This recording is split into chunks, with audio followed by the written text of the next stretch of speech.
Greetings, wrestling fans, and welcome to Squared Circle Society Live. I am Flesh Wound Dan, joined as always by producer Todd Good evening. and Pugs Dread. Namaste. Howdy. Sporting a particularly sexy shirt tonight. Fuck yeah.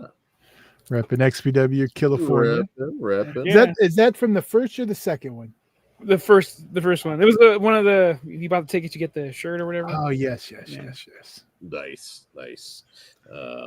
So yeah, we're here tonight to talk some Dark Side of the Ring, and we got a bonus Von Erichs edition of Hollywood Demons, which will be fun to talk about.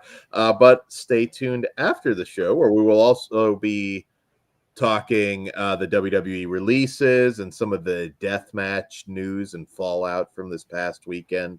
And well, whatever you guys want to talk about. Maybe just some wrestling fans in general, because I know Dan wants to talk a little bit about some TNA stuff too. There are rants tonight. Yeah, I think we all got one, or at least Pugs inspired one of them.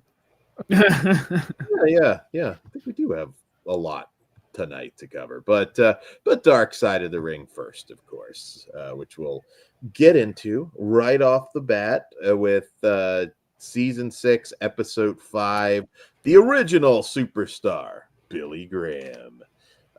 So before we get into the episode itself, any superstar Billy Graham fans here? Todd, you're old as shit. I'm sure you at least remember the Ninja Run. No, I am the Big Papa Pump Run. That's the look. The first time I remember seeing superstar Billy Graham with the which now everyone knows the Big Papa Pump goatee, but that's the look and where I really remember superstar Billy Graham. And then from that era, that's when we were renting all the old Best of WWF Volume 1 through 20, and I know I'd seen his matches throughout. So yeah. We got a lot of things from him first, which this episode goes into, but he never did superstar math. So hey. Well, Scott. But I'm not talking shit on Scott Steiner in the least, because he's always given credit where his inspiration was. Oh, absolutely. Hogan, not as much. Hogan, shithead for that. The body is also a little guilty, but he expresses it more than Hogan for sure. Well, Hogan doesn't do that shit at all. So yeah, Jesse Ventura, I mean, for sure. But I mean, there's no doubt he did a lot of things for the first time. I mean, there was a lot of first times with him. And he was one of those guys, like if he had gotten his big break, 7, 8, 9 years later, like he probably would have been massive. He would have possibly been Hulk Hogan. I mean, there's a strong chance when you go back and look at his promos that he could have been that character or a version of that character. But I'm going to be honest and maybe a little controversial. I never really liked him personally. Like I always felt over the years, he was either like, fuck Vince, fuck WWE, they're awful, or God bless Vince McMahon when he was getting a paycheck. Yeah, he's always been pay me, and yeah. I want to say it for pay, but I can't. I don't want to say it, but he was. Yeah. He's kind of like one of the first images in my mind when I hear like bitter ex-wrestler. Yeah, I can't say always for me because I go back before all the stuff and all the stories. But like really, like once that first time he came back, then after that, you see the flip-flop all the time. Yeah, there's a lot of flip-flopping. I mean, that's the problem. I have no problem being fuck WWE, but like be consistent about it. Like he went back and forth so many times on that. Hey man, it's a relationship. They have ups and downs. Sometimes you love them, sometimes you hate them. But that's how that shit works. Well, that's true. But yeah, that was just my general take on him. But can't deny he was an innovator, though. No denying.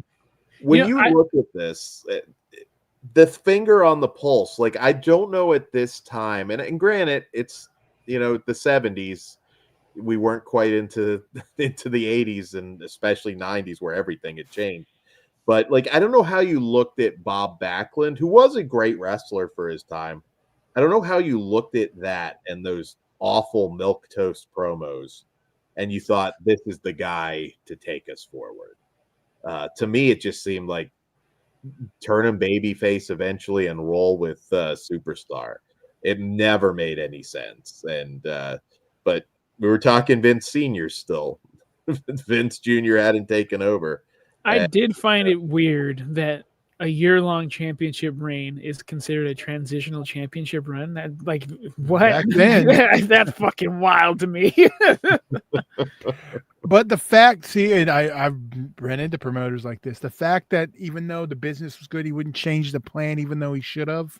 Yeah. It's that was a bad call. But that's armchair booking after the fact. But honestly, sometimes you got to call it on the fly. Like, this is working. It may not be what we originally planned, but plans change, and sometimes you just got to go with that momentum. And yeah, I think it's a different industry now. If would have played out different. Yeah, I mean, it's kind of the equivalent, if you could go back in a time machine, of Daniel Bryan and the Yes movement and just how over he got. It's like, yeah, you segue. I mean, whatever you planned, it's like not anymore. Like, somebody gets that hot, plans change. Even Junior begrudgingly changed his mind. So he's not as stubborn as his father, I guess. Not quite as stubborn. But the Rusev Day, he was that stubborn. That should have been I gave you guys Daniel Bryan. Fuck off. Well, pal. He's not wrong though. You don't give him everything. No, he got a little more than what he did though. I'm not saying like because people are doing the Fandango dance that you immediately put a world title on him. But like there is a certain point where it's like, all right, this is working. Let's let it breathe. Even if it doesn't last, let's just roll with it for now because it's doing great business. I like this episode. There's not a lot that I wasn't aware of. I mean, they go over all the innovator stuff. Real quick, I didn't know that's how he. I didn't know he really named himself after. Luckily, after Billy Graham. I didn't realize it was that close of a connection when I forgot the fake brother's name. I was like, oh, what name do you want to use? Well, Billy sounds pretty cool. Like, really? That's it? Just because it's fucking Billy Graham? Okay. Yeah, that was interesting. I mean, they talk a little bit about how close he was with Arnold Schwarzenegger, being his training. That was cool. Partner. He drove his wife home after giving a baby. Yeah, that's pretty damn close. Yeah, some interesting photos of that too. Again, a lot of this I believe was in the documentary on the DVD, if I recall. But a good rundown. They do show some of Bob Backlund's promos, which, if it's before your time, and it is really before all our time, but go back and watch some of those. It's literally little Opie Cunningham from fucking Mayberry cutting promos. Like, I'm like, it was a nicer time back then. It fit. Yeah.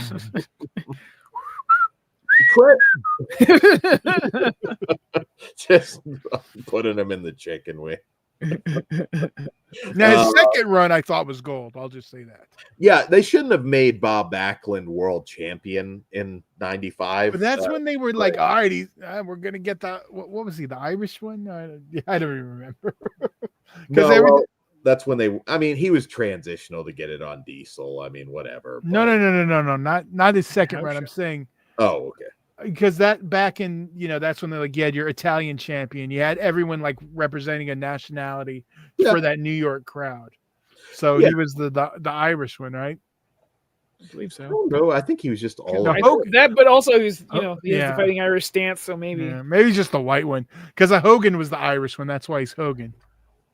Go for I mean, you That's had your right. Ivan Putski, your Pedro Morales. Like, yeah, that was the booking philosophy, and it made sense. I mean, everybody needed Prison mentality. Stay with your own. Well, I mean, you had like the boroughs in New York, so it makes sense. Like you go, fuck yeah, we're giving the Italian the belt. Yeah, we're gonna go see Tito Santana. We're gonna go see Pedro Morales. I mean, you know, everybody had their hero back then. But yeah, it really, I don't know how you weren't looking at that thinking like this is fucking boring. Like it was boring back then. And credit, because I do think when Bob Backlund did the psychopath character, that was great. It again, should not have gotten that belt, but no, that was perfect so Diesel could kill him. That was awesome. That was huge for the Garden. That, like, can you imagine being a New York guy, especially if you're an older one who was there the first run? I don't know. I think there's something you could argue. You could also argue Diesel's run being piss poor too, but it's not about that. It's about that moment, and I thought it was a cool thing because I mean, it was only shown at the Garden. I mean, we got footage on TV. It was I thought it was something. 1 cool. minute. Go ahead. Oh no, I just said I think it was record time for a world title match at that point. That got broke, but yeah, I get it. But yeah, they run down how he went through Stu Hart arriving in WWE. He was told when he'd get the belt, when he'd drop it, and they never thought that he would catch on like he did. He's another guy, kind of an asshole. Like I think. You know, he definitely was kind of a dick. Kind of ask his kids. Kind of had to be back then, though. I mean, to succeed in the industry. Yeah. No, in his personal life, I could say, like he was kind of a dick. But at least he kind of came around. They mended their relationship. Like this one's not as depressing of an episode. I mean, he died obviously, but he. I mean, how many years was it that we were hearing that superstar Billy Graham was in bad health, and he kept beating it. I'd say this is, for a dark side, a mostly positive story. Like, you know, keep beating. I don't know about positive, dude. It's not as dark as it could have gone. It's maybe, about, but like, it's about missed opportunities. It's not. This is a dark side of the ring. But he got to live his life out. So that's the only thing that makes it dark. So you can suffer for like 40 years, but as long as you make it to 80 or something, it's okay. Is that the way it works? That's not what I'm saying. That's intensifying the suffering. We've got some very dark ones. Okay, I get that, but don't minimize this one. Just I'm going to use the word positive. Yeah, I think you're. For dark side. It didn't go out. At least he made amends with his family. Yeah, he didn't go Benoit, so he didn't go Benoit. He didn't go Billy Jack James. I'll be the asshole here. I was hoping the son would carry on that grudge, but he softened up at the end. But sometimes you gotta let it go. Fuck that. Hold a grudge. I think that's a Latin in me, though. And Brian Trash brings up Superstar was in AWA for Ghana. Yeah, they don't get too much into that, but nothing really dark happened there, so it kind of gets glossed over. We've had this in the Vader episode and some other stuff too, because they're really just focusing on the dark side. You know, one thing I did forget about, I don't think it's new info, but at least I just forgot about it, was that report of him being dead after he dropped the title by Gorilla Monsoon. It was actually out there in the media that he might have just died. It was really bad and painful to watch him come back with that ninja gimmick. Like, he looked awful. And I think, unfortunately, because wrestling, the way it exploded and cable TV and everything, like, that's what a lot of people remember him as, is that just that short, terrible ninja run. Thankfully, I don't. My memory of him is actually 0 matches. It's like that's where Hogan got his shit. That's where the Body got his shit. Mm-hmm. And he's connected to Billy Graham. Like the name stood out more than anything. But no, I don't remember any of his fucking matches, any of his gimmicks, anything other than they lifted it from him. I was like, all right, you started this shit. Not to be confused with Billy Graham, who made his UEW debut in last week's UITV episode No. 17, I believe. So good show, but yeah, see how that turns out. Keep watching. No spoilers. Yeah. We'll get one of Kruger's favorite matches. This does go into the steroid trial, which we've seen a lot on that recently, so I'm not going to rehash the steroid trial, but Billy Graham got caught lying on TV. That was kind of cool. Yeah. I thought that was interesting how open and candid his second wife was. It's like, yeah, I knew he was lying. Like, I could always tell. And Dr. Zahorian, who I think is a real piece of shit, don't get me wrong. I mean, definitely punched his ticket to hell. Once I heard his name and got involved, okay, yeah. So. Yeah, same. Like, oh, that fucking figures. But yeah, that's kind of the gist of this. I don't have a ton to say about this particular episode. But you know, Hulk Hogan's a piece of shit. It just reminds you of what a piece of shit he is. 110%. Fuck that guy. Yeah, especially pretending almost not even to know who superstar Billy Graham was on Arsenio Hall. It's like he's some. Yeah, he was being a dick, and I get that was more the steroid trial. That wasn't about to do with the gimmick. That was about he was trying to bury him and everything. I can't. I would be like, yeah, who? Oh, that fucking guy who never made it. The church guy, the evangelical fuck? Yeah, I would not. No, Hogan. Hogan's a piece of shit for a lot of things. That's not one of them. I totally get it. It's your protecting. That's like, yeah. No. He's literally trying to bring down your entire industry. Fuck him. Fuck him in the asshole. Not cool. Fuck him in the asshole. That's some Tracy Lords level bullshit. No, I get it. Like, for a minute it felt like Bret Hart was not the underage stuff. I mean, trying to bring down the porn industry. Just yes. For a minute it felt like Bret Hart was going to be that guy. I remember right after Owen, he's like, I'm going to end. He still has that look. Like, just one bad day, I'm gonna ruin everything. I'm gonna do what John Cena said. I'm gonna ruin wrestling. The rolling of the eyes at Triple H has been getting so much airtime at that's just hilarious. The WrestleMania thing. Yeah. I love it. Bret don't give a fuck. He doesn't. It is wonderful.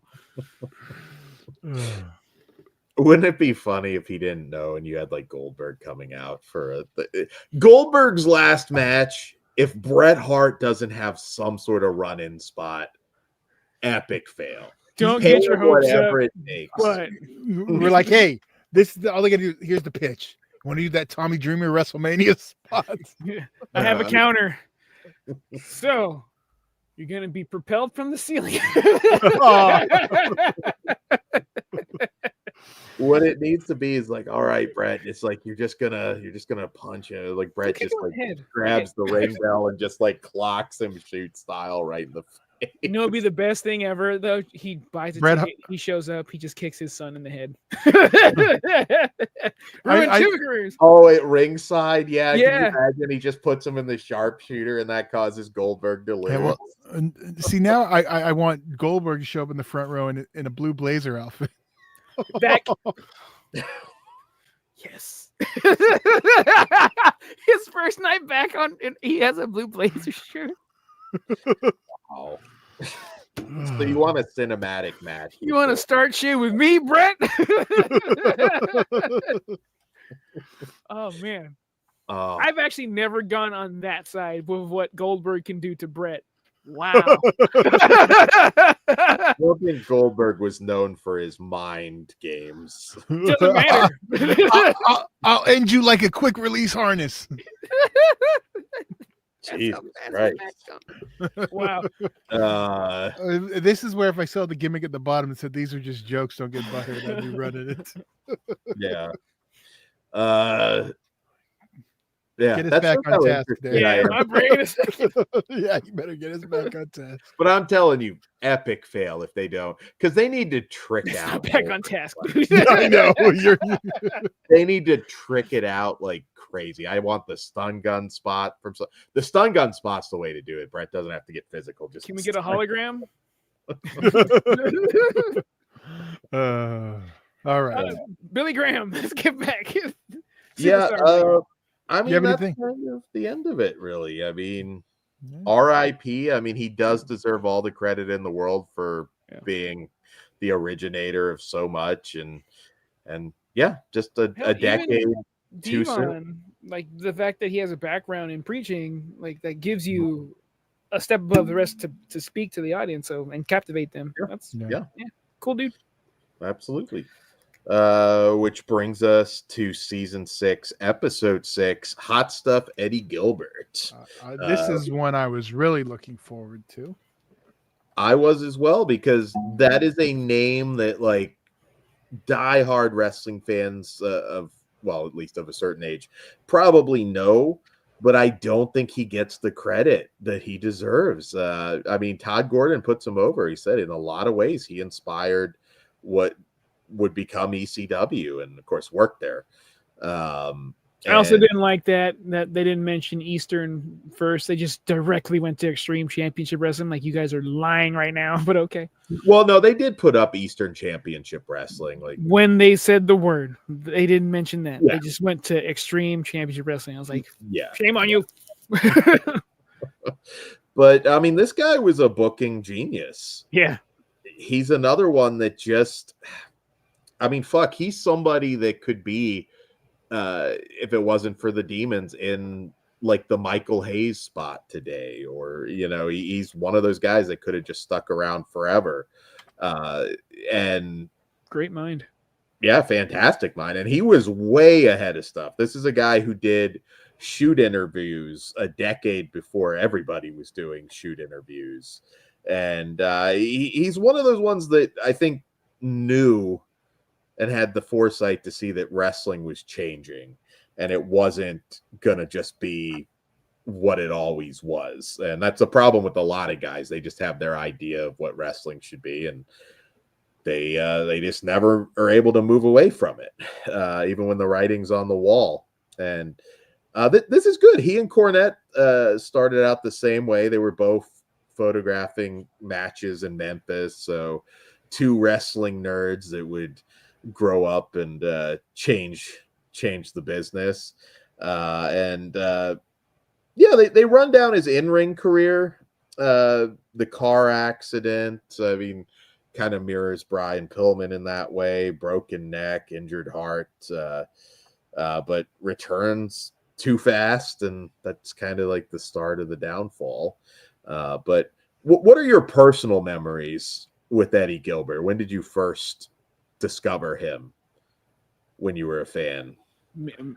Go for it, Todd. Like I don't know when.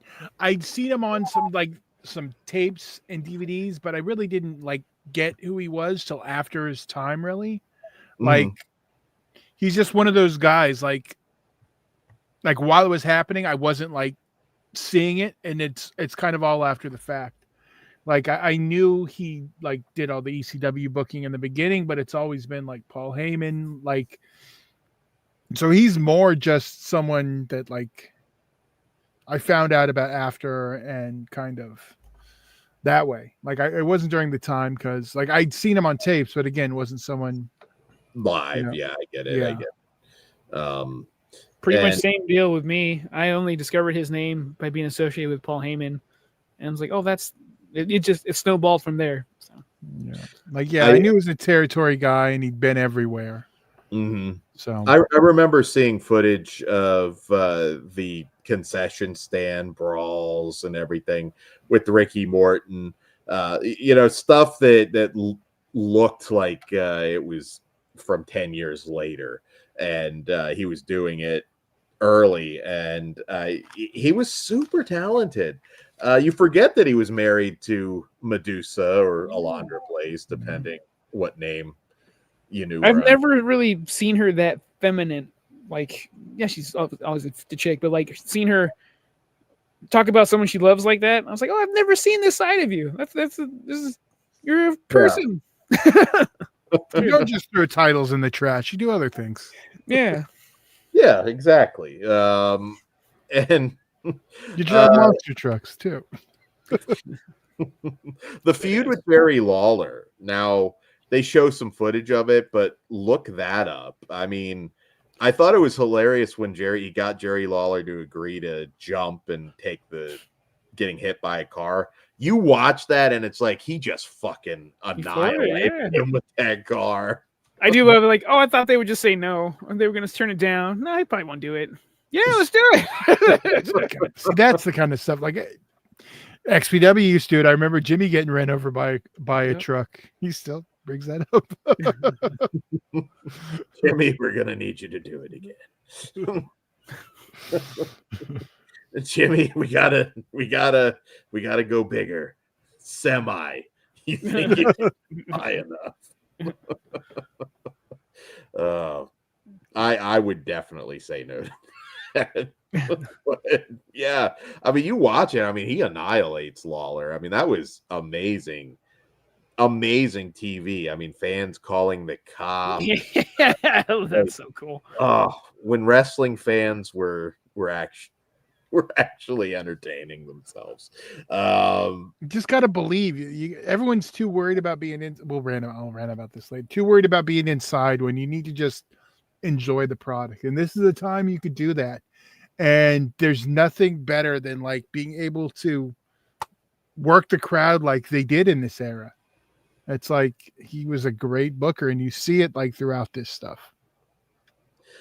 Yeah, and again, he's also a victim of changes in regime. I mean, he was doing amazing booking for Bill Watts, but then Crockett buys the company, and he's on the WCW booking committee, but unfortunately, Ric Flair made a power play. He wanted to be booker and basically king of the world, and it was all over for him. Rick booked him to lose to Ron Simmons in Memphis, and he changed the finish. So that was kind of the story with him. He'd do awesome stuff, but then he'd be gone from a territory because there would always be an issue with somebody. He said he usually lasts like 6 months, then he has to get out of there. I don't feel it was all on him in this case, though. The Ric Flair one? But there's a pattern of you being hard to work with, though. That's undeniable. To a degree, but I think it's also just some people are just like they will take zero shit from anybody. And sometimes you do have to keep your mouth shut once in a while. Like it's fucked up in a way, but I think that was part of his problem. I mean, we've heard a lot of things about Ric Flair. I mean, I love Ric Flair, but that's another guy who is a fucking dick. He earned it though. He earned it. He did. Yeah. Hey, I love Ric Flair. I am a huge Ric Flair fan. He was a heel. He was supposed to be doing heel shit. He's supposed to be a dick. Yes. Doing the helicopter and elbow dropping his jacket. Like that's who he is. But yeah, like this one really made me go back and actually watch some of the old stuff that he booked and that he was participating in, some of the USWA stuff, and he knew fans were getting smarter. And some of the stuff he was doing in USWA, and again, as I mentioned, the Lawler thing. There's a lot of good TV. I mean, if you go back and watch some of this stuff, you'll be shocked. Like, you'll see all sorts of things you thought were innovative in the Attitude Era, where it's like, oh, okay, well, he kind of did it long before that. And Eddie Graham is one that I wish got more attention. He was fucking Missy Hyatt. This guy was a pig. Like Missy Hyatt in her prime. I think that list is longer, though, so I don't think that's as big. It's not as big as achievement as Medusa, I'd say. No. Dan's like, I'm not on that list, though. That's the bottom line. It's not too late. So, but That means there's hope for Sunny too. Start the pen paling. I think Flesh Wound should start writing her letters. Weren't we supposed to? Yeah, we got to find her. Yeah, we should. Isn't it a sad Send her hot dog money. realization that in 2025 we are all out of Sunny's league? Wow. I think we're all in. What do you mean out of? No, but it would be an upgrade for her. Like she's lucky. Oh, we're out of her league? Yeah. I was like, I think you think pretty highly of yourself. I could see you dating an inmate, Dan.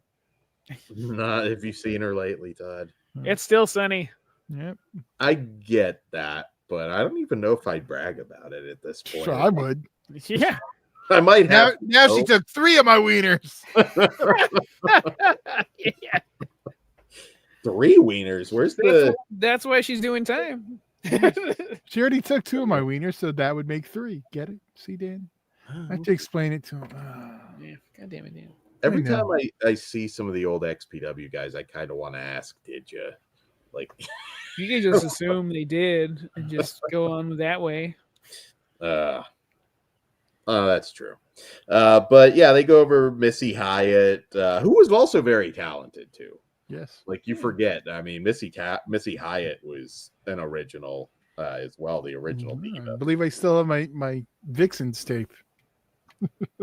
Oh, Wrestle Erotica. I've got all of them. They talk actually the match with Eddie Gilbert and Medusa taking on Mick Foley and Luna Vachon.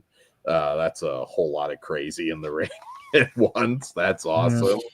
But I mean, I think he had his demons, but he seemed like, generally speaking, a good guy. Medusa even talks about his love of his family. I mean, you could tell Doug Gilbert, his brother, is still reeling from everything 30 years later. Really liked him. He came off very a good guy. Yeah, and Eddie did too. Like him taking his little brother to Madison Square Garden when he was making his debut and letting him hang around and all that stuff. Good big brother. So I get why he was hit so hard. And it sucks because I mean, this is an era where nobody really. I mean, the indies weren't getting any real attention, but he was blowing the roof off of the indie circuit with Mick Foley. They talk a little bit about some of the matches that they had. And I gotta find that one match where it's ropes and barbed wire because he did the head spot where he goes through both. Yeah, you did that with fucking barbed wire too. Jesus fucking Christ, Mick. Yeah, there's some crazy stuff that people don't talk about. It's probably for the fucking best, dude. Like it's insane. What up, Zombie? How are you doing? Zombie, howdy. Good to see you. I said, "What's up?" Fuck yeah. I'm still waiting. We need that number, Zombie. Evergreen. I love Ricky Morton shitting on Philadelphia. Him and his son are on my team now, dude. I loved it too. Just the way he said it, he's just like, there ain't I can't remember how he put it, but it's like, there ain't a bigger shithole than Philadelphia. And he meant it. Like, there was malice behind the words. That little southern drawl he has too, like, it just hammered it home. Like, I fucking, He always seemed cool. I've met him before. I never really helped out on a show he was on, but just hearing things about Ricky Morton, I just always heard quality guy. And still like putting on decent matches at his age, which is wild. Dude, he was just on Dynamite the weekend after WrestleMania. 41, whatever the fuck it was. Yeah, hitting Canadian destroyers. Yeah.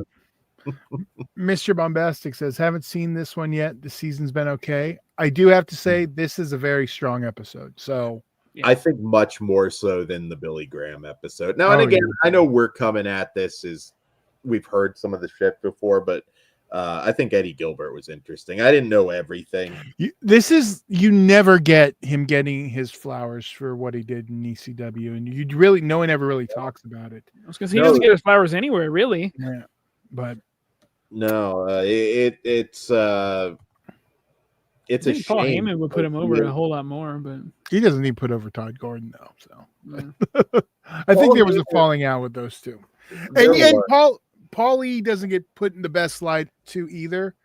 But you know what? You see it's about the business at a certain point. And I get Paulie just like, no, you know, he knows he's an addict at that point. So what do you, I get it. He did that part to himself. I mean, he left and it is what it is. I mean, yeah, what are you going to do? Todd Gordon said, it's like, you left. I mean, I had to get somebody else.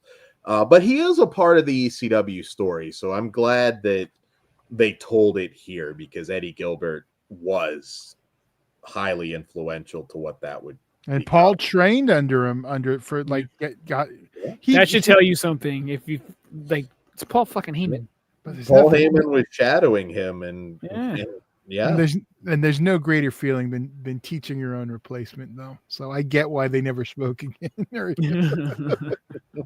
But you know what? But where was you see where his head was at then? I get it. Like Paul Heyman, it's about the business. I get it. Yeah, but I mean, there are some interviews where I feel like you could still because Todd Gordon is just as important to ECW as Paul Heyman, if not more so. So it is a name that shouldn't be forgotten, along with Eddie Gilbert. But I get it. You know, he did fuck some stuff up. It is what it is. They kind of talk about his own little pipe bomb promo or what they thought was going to be. And again, just a lot of early shit from this guy that, you know, a lot of other people get credit for like as though they're the first ones.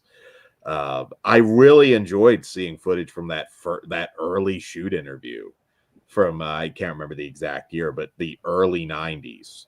Yeah, like nobody was doing that. I mean, it was. I feel like there were a lot of different reports, and I'm sure a lot of people saw the writing on the wall when it came to kayfabe, but still, yeah. I'm gonna let Zombie ask it. Pugs, you can answer this. Zombie's asking, is Tony Atlas still alive? To my surprise and delight, yes, he is still alive. I was mistaken. Still sucking on them toes. Or stepping on his face. All he has to do is foot spots now. I mean, it sucks that you're still wrestling at 70, but like, yeah. Mr. Bombastic, Tony Atlas has my favorite. It has been my favorite episode. I've never seen a man so in love with the concept of feet. Dude, like, yeah, like he lights up like a Christmas tree. Let me introduce you to Edward Danzig and Quentin Tarantino. We'll have to have a foot stream at some point. That no. Disgusting. I can hit him up. I still have more questions too. From dusk till dawn review. We'll just watch a loop of Tarantino feet clips. There you go. Ranking the best foot scenes in cinema with Edward Dan. You know, that could get some clicks, Dan. You may be onto something with that. I think we should do that. And I'm telling Edward Danzig today. My soul might die a little bit if we get like 1 million views on a foot video, but hey, you know what? I'll take it. Tony Atlas will be tuned in. We can invite him on. Yeah. I want to see Tony Atlas and Ed debate feet. Ed. Oh, Edward Danzig. Edward Danzig, sorry. It's not Evil Ed, by the way. No, I know. But yeah, like I want the foot debate. Yeah. I'll hit him up. So shoes or no shoes? So heels. Oh. I bet we could get Tony Atlas. Throw him $50. He'll probably come on. I think he's gonna. Well, I don't know. Maybe his love of feet will get us a discount. Put a pin in this, Todd. I'm not against it. Yeah, that will get us clicks, I think. You just gotta call up some old wrestling ladies and just tell them we need your shoes. He said he'll do it for 2 pairs of high heels. But yeah, it kind of closes on Puerto Rico, which he didn't have as long of a run, obviously. No. You can tell Jim Cornette's still kind of emotional over that one. Yeah. Cornette doesn't cry over everybody, but he definitely misses Eddie Gilbert. And I think this was a good episode. Said about it, just the relationship kind of split. Like that's not why I did it, buddy. You weren't there. Like there was an opening. Yeah, I should have said actually. Yeah, he was the one that took his spot, but well, he didn't take it. He didn't spot take was it. available. It's the Paul Heyman one's a little different, but I mean, there is the pattern of. I mean, he keeps kind of fucking him. This is another missed opportunities. Like, I mean, Billy Graham had one big one, but for Eddie Gilbert, there's a lot. Like, yeah. He could have still been that guy. Like I said, he could have been in the Michael Hayes spot or, one of those big spots that he could have just stayed in forever. But RIP. And we're getting up on some, we got 2 more episodes of our show for this. And I know we close with Daphne and Muhammad Hassan, which Daphne is going to be a rough. Is Daphne the very last one? Yeah. No, second to last. Muhammad Hassan's the last. Muhammad Hassan's they need to switch that, but whatever. I think there's an interesting story there too. That dude was only around for like a year, but goddamn, there's a lot of stuff in that year for him. Our next 2 should be fun. We have Billy Jack Haynes, and the original Sheik. So yeah. Yes. Oh, I'm looking forward to the original Sheik. That should be good. That should be good. So before we get into some of our rants and raves, we do have an episode of Hollywood Demons, a wrestling episode, The Real Iron Claw, which we'll talk about a little bit here.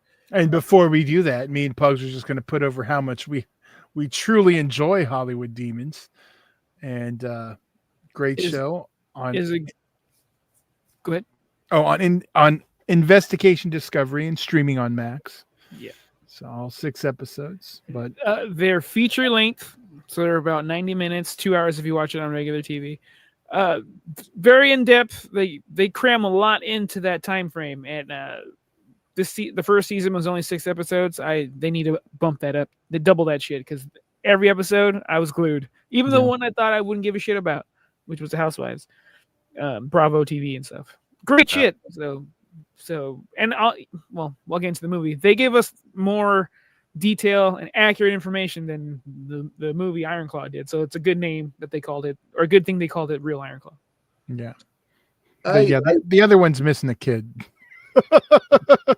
And they bring it up in the show, which is great. I've heard the explanation why they did. I think the director said he did talk to Kevin Von Erich about that and said, like, we kind of have to combine this because it's just like, and then he died, and then he died, and then he died. It was just like they didn't talk to him before. They let him know after. Because remember, like the daughters one's like, hey, they're making a movie by you guys. They're doing what? Yeah, they found out it was happening and they just hopped on board because they weren't going to stop it. Yeah. Might as well make some money while you can. You only got a bunch of bookings. Good for them. I'm gonna say, like, God damn, did they have some hot daughters? Lacey Von Erich and Carrie's daughter. Holy shit! Yeah, I like Carrie's daughter. If only Lacey Von Erich could have worked. Like, oh my God, like she would have been massive. But I'm still a fan. Yeah, I enjoyed her TNA run. I did. I thought she was. Yeah, I remember being out. And one of our friends came over super excited because he just ran into her because she was California and got her. I was like, you're such a whatever I said. He got her to like Sharpie autograph on him and he was going to go get it tattooed on him. I was like, you're a dumbass. Let's go with that one. It's like, where did he get that tattoo? Well, it's all right. Everyone drank that night, so I'm sure he sweated it off at some point at the club. But I remember he was so excited that I was such like, that's so, yeah. That's so 90s word. Yeah, I was gonna say, like, I'm not. She's beautiful. I'm not getting her tattooed unless I've got a ring on her or something. But yeah. Well, that's when you don't. I think it would have been better if he would have been that. You never get a woman you marry's tattoo's name on you. That's just dumb. Bad luck too. Ask Undertaker. Look at his neck. Don't get the neck tattoo. If you're gonna do it on Johnny No, Depp. don't do it. Don't, Dan, shut up. Johnny Do Depp. not. Yeah. Wino forever. Yeah. So this kind of, I mean, it goes over the actual story a little bit. I mean, I thought this would get a little darker because there are a lot of asshole stories about some of them too that I've heard over the years. This isn't like a hit piece or anything. I mean, they kind of fix the missing brother thing, and you get all that info. Well, I think they went the right way because I mean the movie vilifies Pops. Dad. Yeah. So I guess you're getting the other fairly accurate though. Like that's the It's thing. exaggerated though. Yeah, dude. Like, go ahead. I mean, this is what it wasn't like he was forcing the kids. It's what they grew up. They knew it was the family. There was no different than Pops owning a liquor store they're going to have to work at. It's the same thing. It's just what the family business is a little different than most people understand. But like knowing the business and do it, he wanted the best for his kids, and the best for his kids were to be, champion wrestlers. Yeah. I think at a certain point, it's like, yeah, let's maybe you guys go do something else. Like, there's something wrong here. He didn't know anything else. Yeah, he's not going to encourage that. I get it. But yeah. But yeah, they go over some similar stuff that I'm not going to, recap it all or anything. But they do kind of fix a lot of the Kerry Von Erich stuff. Because that was one big complaint everybody had in the Iron Claw movie. It's like, number one, the actor didn't quite fit him. I mean, there's a similar look, like facially, but Kerry Von Erich was fucking massive. I mean, that dude was jacked to the gills. Yeah, we had this conversation. I know. I think they got their 2 leads miscast. They should have flopped them. Yeah. I mean, you could have focused on Kerry more too if you really wanted to. I didn't have a family, according to the movie. Yeah.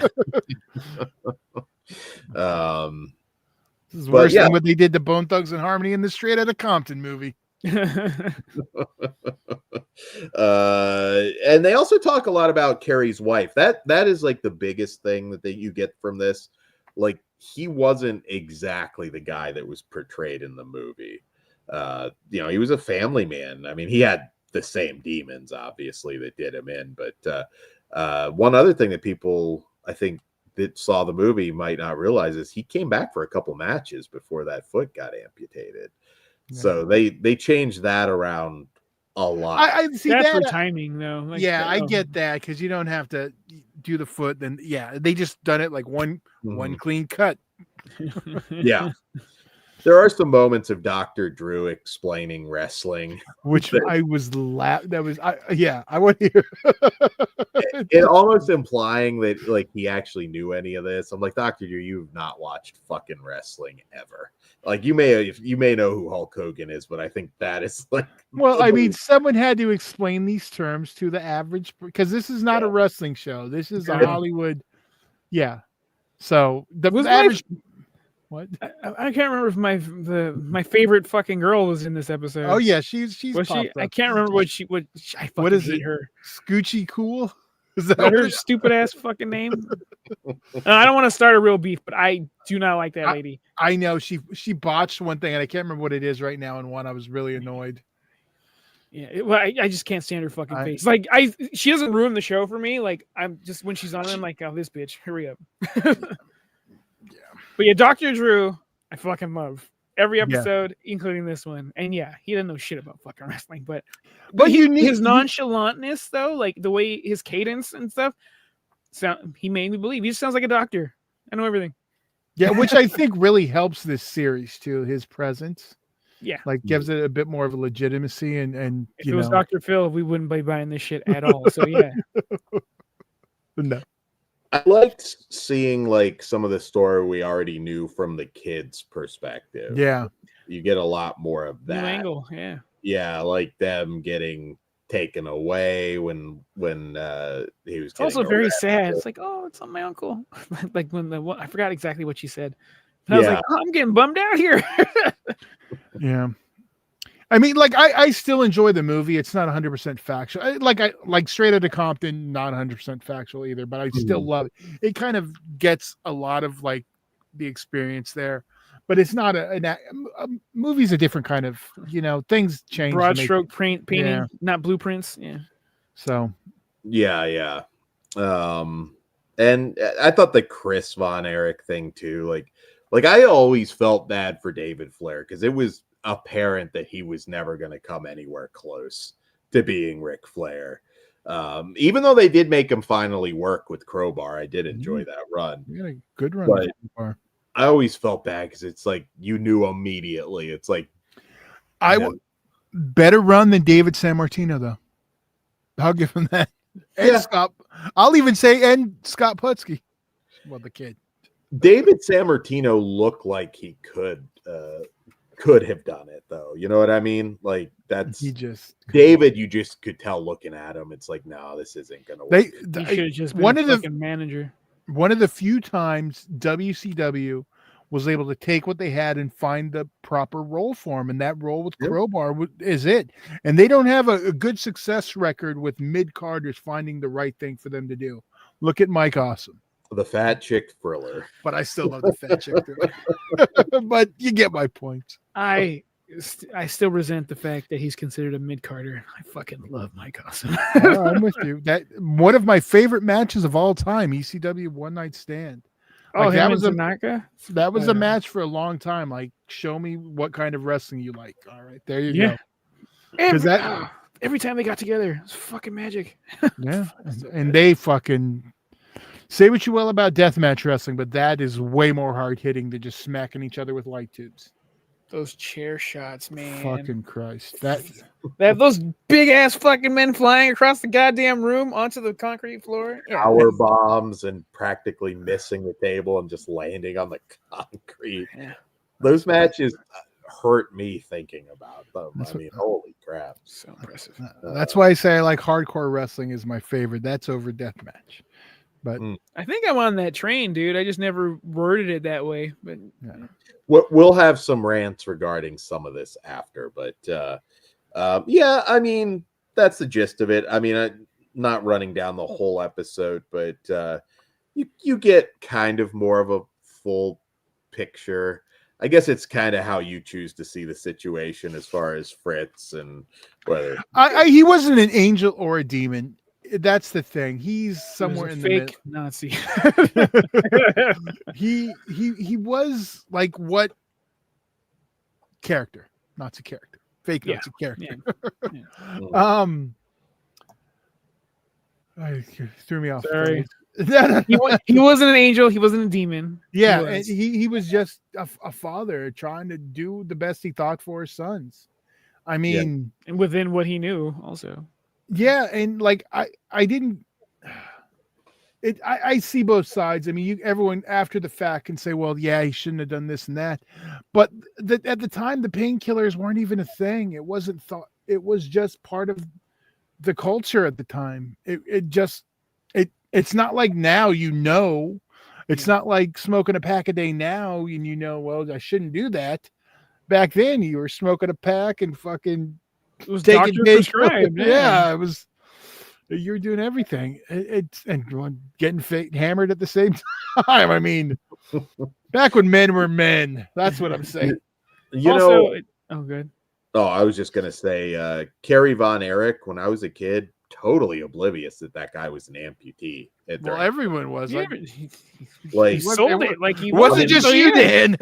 Well, you go back though and look at it. It's like.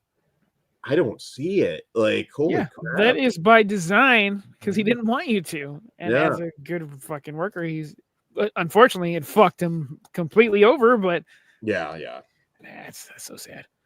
But you know what? I think it's cool. Kevin's kids are carrying on the tradition. I mean, they're not huge superstars or anything, but they seem to, from everything I've heard, good kids. Solid workers. You can. See a lot of their stuff in MLW and Ring of Honor. I think don't they have gold with Dustin Goldust? They probably do. Mm-hmm. I'm behind the trios. Yeah, I'm trying try and catch up, but there's that's on the bottom of my list. For every good thing, there's like 3 bad things. But I don't watch much MLW either, and that's just because I don't have the time. That I will say though, like I have, and I'm not caught up or anything, but MLW is a good product. Like I will recommend it. MLW does have some good shit, so don't sleep on that. I'd put it well above NWA. I don't know. Once they lost Cornette, I didn't care. I watched it religiously up until what I make it to episode 10 then. It was like the biggest thing there for a while. It's like we'll bitch about the crybabies later. Well, that's all I've got to say about this. But Hollywood Demons, I will check out the other episodes. Yeah, like it's a great show. I'll tell you what they cover real quick since I have the list right in front of me. We started off with the bang with Stephen Collins, America's Dad, Seventh Heaven, and there was stuff I didn't know. I just remembered and some of the stuff that I knew was not even discussed.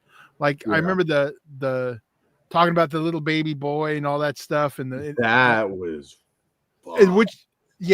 but I didn't know the stuff he actually did, not just the words. So I was like, this is all new to me. So great episode, way to kick it off. Then we had what is this the Child Stars Max. Sorry, you already said it's on Discovery Plus but streaming on Max also. Yeah, if you have cable, and Investigation Discovery is the channel it airs on. I never watched Seventh Heaven, but that was like the wholesome Dawson's Creek.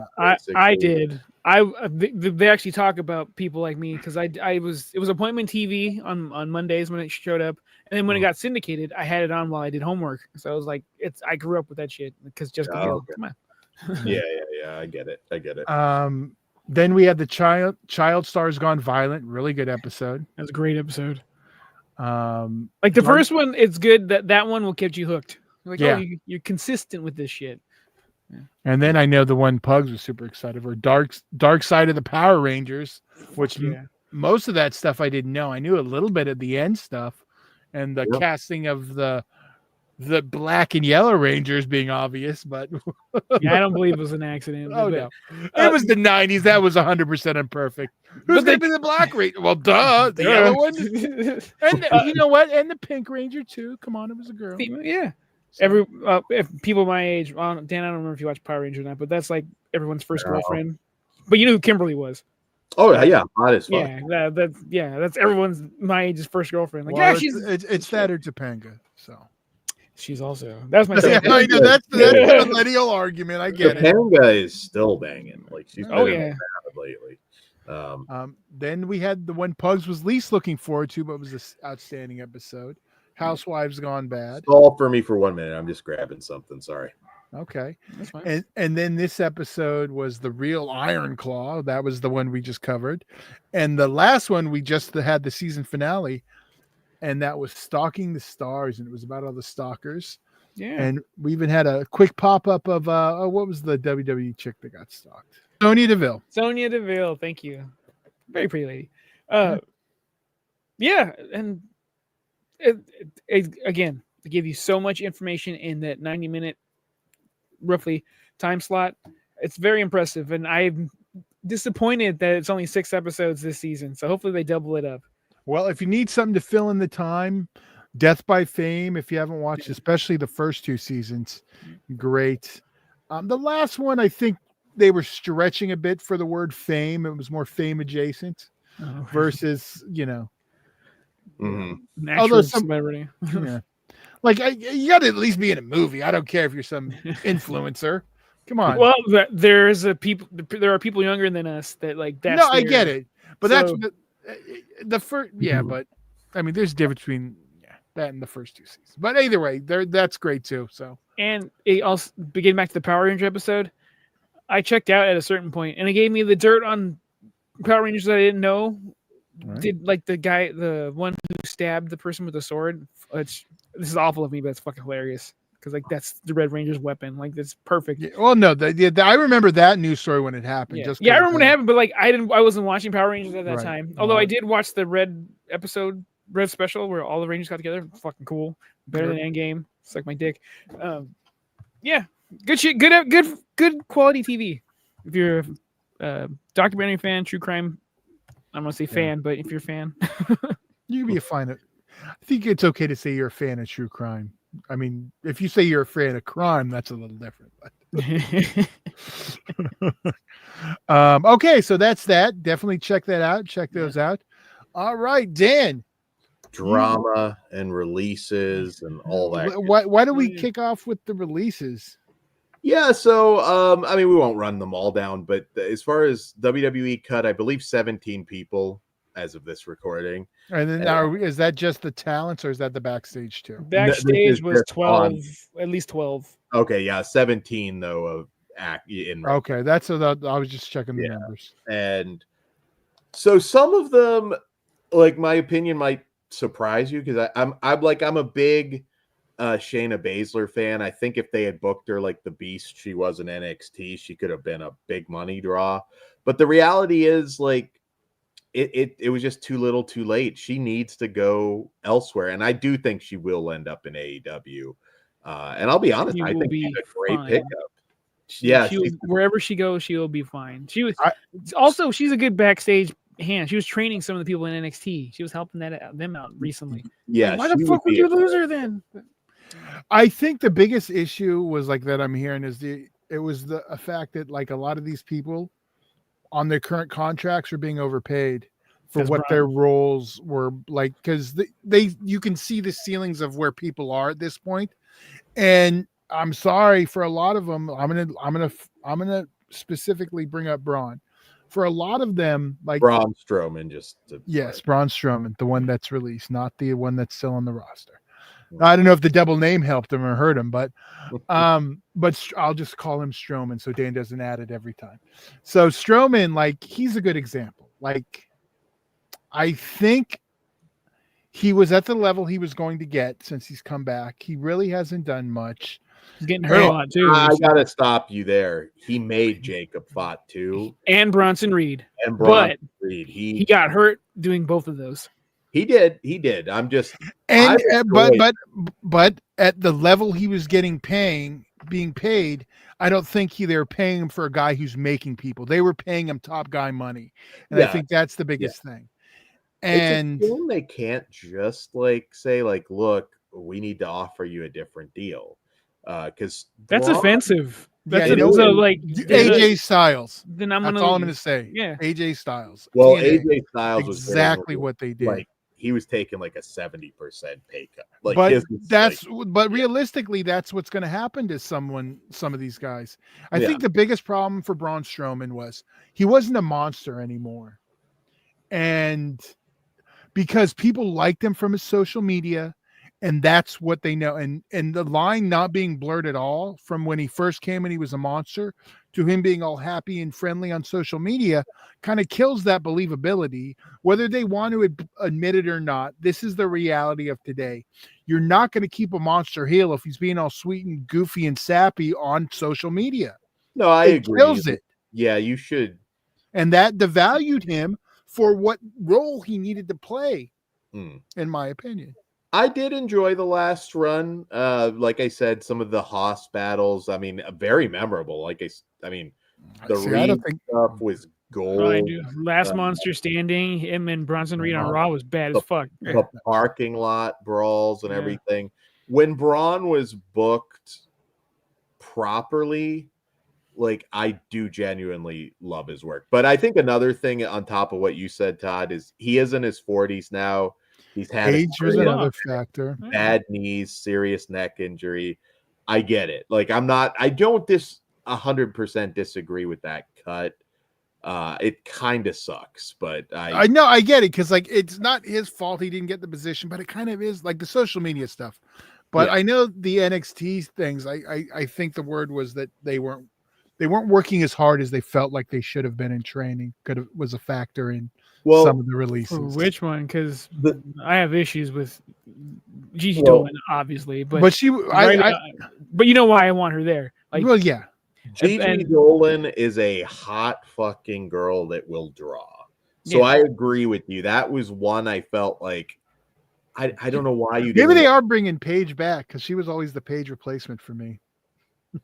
Maybe. I mean, but like, she not giving her a shot on the main roster to see if she connected. They did though, not like a main roster spot, but she went on SmackDown a few times. Yes, she did. She had tag team. She had That's some what I mean. But I'm talking like, we're gonna call you up and let's see where you're at in a year. So you guys remember I made this joke when I went to NXT and there was that tag match and Triple H and Khan were in the front row. I'm like, and I told Ever Danzig, oh, they're seeing who they're gonna cut. And it was towards Shotzi that I was kidding around with, but I was like, oh shit, you're taking out the whole fucking match. That's crazy. like I like Shotzi, but I understand it. It's like hasn't like quite blown up to the level that she should. I thought like when she was coming out with the tank and everything, she was great. Look, on a human level, I do feel bad people lost their jobs, but like as a fan and someone I want to see, Shotzi is not it. I don't care. There's also a lot. I mean, the reality is in NXT and Dakota Kai. Well, let me get to her, but in NXT, there's a lot of dudes that I never saw making main roster, and a lot of those cuts. I mean, yeah, there's one right now you suck off every time he comes on screen, and I don't think he's worth the shit. What? Who was that? Starks every time. I don't get it. I will. You will get it. I won't. I see that people like it, but yes, not for me. Yeah, I think he's going to be a big deal, but time will Riley tell. Osborne, I think I have faith in him. He's a little weird, but I like his work. He looked, I liked his work, and I don't necessarily agree with the cut. He really came off as like super vanilla, aw shucks baby face. Did you see him in Evolve? He changed his pants. I'm like, oh, you're going a little too weird, buddy. Fucking dial it back a little. Yeah, like I would have liked to have seen a gimmick change with him, but I don't know. They cut his wife too, so who's his wife? B Priestley, or what did they call her? Yeah, they cut her, so it makes sense. Which is the one that made Blair Davenport. Which is the one that made CM Punk sad? Oh, Cora Jade. Oh, okay. But her fucking bones are made of glass. Like that, I think that's what happened there. She could be one of the ones that wasn't working hard in training. But also, she had that beef with Becky. That's an online conspiracy. I'm like, I like to believe that because fuck that bitch. She's also 24 years old. She could be back. Like she could go to TNA but if you're injury prone, you're injury prone. I mean, that sucks, but like she's gotten hurt a lot.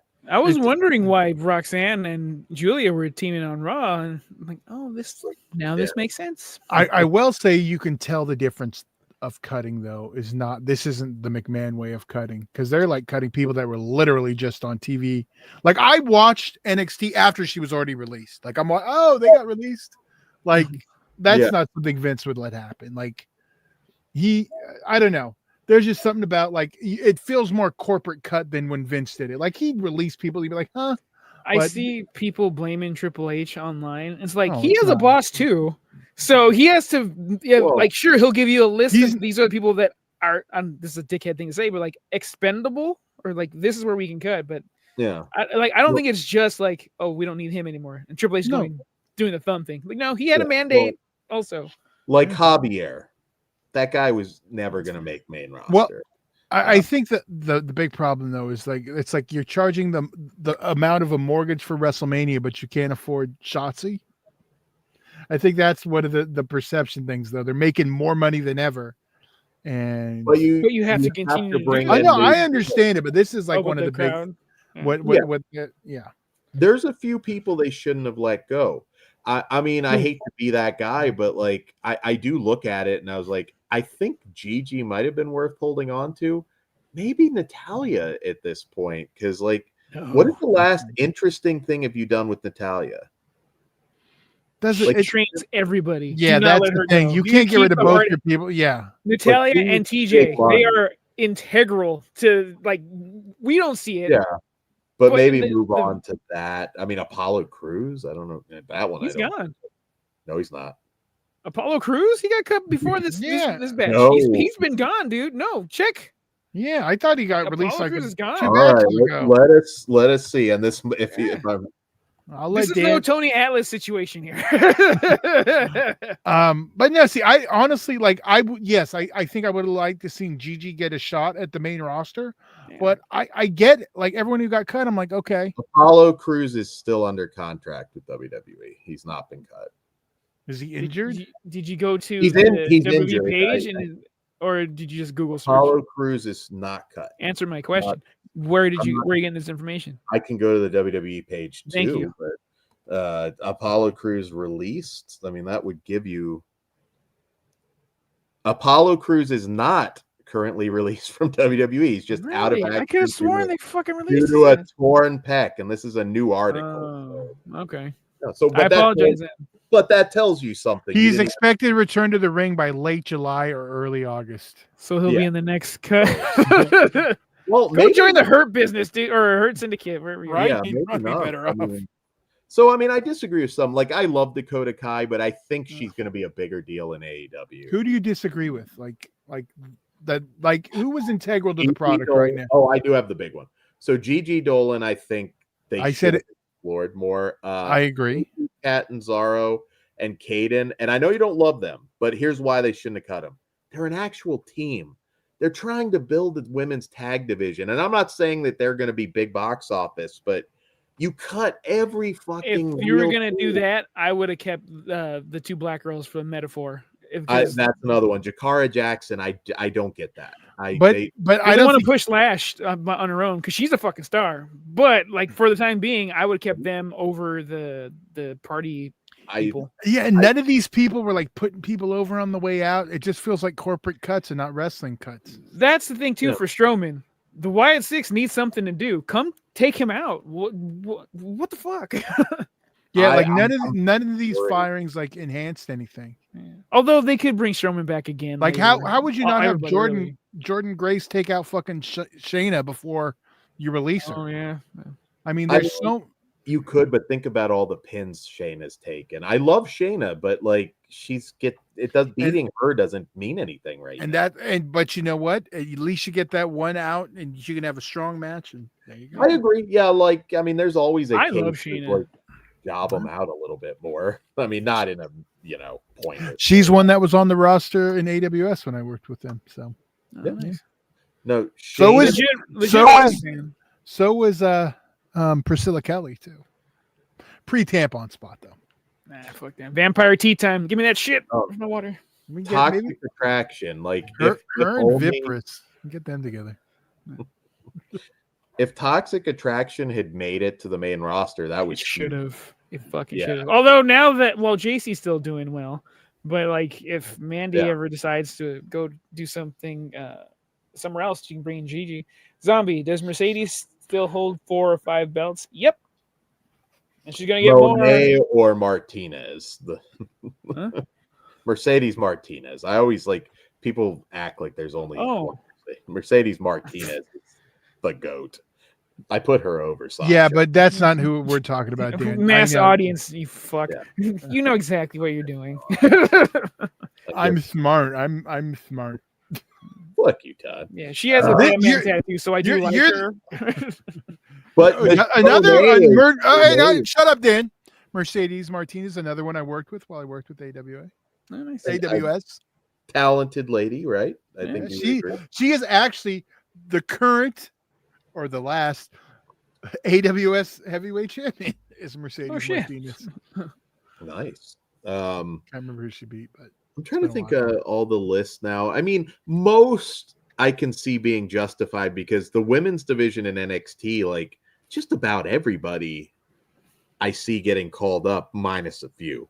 Like everybody right now, Stephanie Vaquer, I mean, Julia, Roxanne, who I guess is called up now, but Julia is too. Sol Ruka, Zarya, Jordan Grace will be up there. Like, there's just a lot of women coming in, and you have to lose some.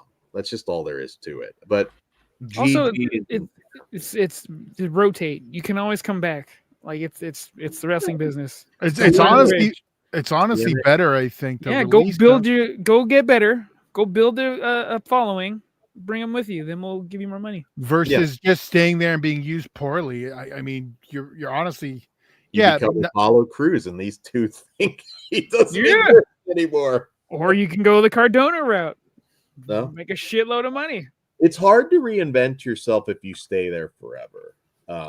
Now, look at Nick Nemeth barely. I mean, you beat me to it. I was gonna say, he's doing really well in TNA, but if he had 5 years before just left, he could have been one of the first guys in AEW. Tell me you wouldn't rather him in the Jon Moxley spot. Yeah, that could easily have been. Fuck. But then we'd miss that spectacular Wild Thing entrance. You don't do that anymore. Another example of wrestlers getting what they want is not. Although, I am looking forward to him and Moxley and Samoa Joe are going to have a cage match. It's not going to mean shit, but Samoa Joe's there. I wish. And look, they released fucking Samoa Joe, and look at him. He became AEW World Champion. He's still loved by everybody. And if he ever wants to go back, I guarantee you they'll roll the red carpet, whether it's to work or to announce or do commentary, because that guy's great at everything. What's the sore spot that he never got a world title in WWE? Because he really did deserve it, but his legacy is just, Samoa fucking Joe, one of the all-time greats ever to do it, in my opinion. But I just want one more AJ Samoa Joe match. That should be AJ's last match, but take a lot of things to make that happen. Yeah. Can you imagine that taking place in TNA? Oh, that'd be fucking beautiful. Actually, that would be something that I would give TNA is, AJ at this point, if AJ wants to do it. But he's getting paid and they tell him to go work in TNA thing, he will. Honestly, I think that's a big story for him to close, because he's probably in the last. He said he's at the tail end. Yeah, the very tail end. So did Cross. How great of a story, even if it's on WWE TV, that he wants to circle around and be TNA champion one last time. You have to do that. Yeah. Oh, I can't beat Samoa Joe, but I could beat Joe Hendry. I think it'll have to be whatever heel takes that off Joe Hendry when he goes to WWE. But but can you imagine that line? That's a good line, dude. It is. But yeah. I guess that's all I have to say about the releases. The big ones for me were not taking the tag division seriously, and Gigi for sure. Most of the rest of it, I don't have huge complaints. I think I would have liked to see Gigi got a little bit more of a chance, but I get it. Yeah. Again, human level, it's sad people lost their job. That sucks, especially if it's unexpected. Unlike, again, not to shit on Shotzi, but they just told her we're not renewing your contract. You could do that for Strowman. I don't know how many years he had left, but that part always does suck, even if I don't like the character they're playing or if I don't like the person. But you know what? Mariah May is all but confirmed to be coming in. That's going to be a big contract. She wants to, so we'll see. Oh, I don't know, man. I think fucking off of the Collision image, they're already. Yeah, but that could also be a work too. But because she's worth it. Stratton. I'm not going to argue. Mariah May is the fucking absolute shit. I want her in WWE. I want Harley Cameron in WWE. Yeah. Anna Jay also, but I don't think she'll ever come. It's a crowded field, but it's Mariah May. I think it won't matter. I think she'll still get. Can we trade him like Sasha and Charlotte? Wouldn't it be wonderful if there could just be an open trade? Because it absolutely would benefit everybody. That would rock. It really would. How many people are? It's man. I hate to say it, but AJ, if AEW wanted him, would probably be doing some more interesting stuff right now in AEW.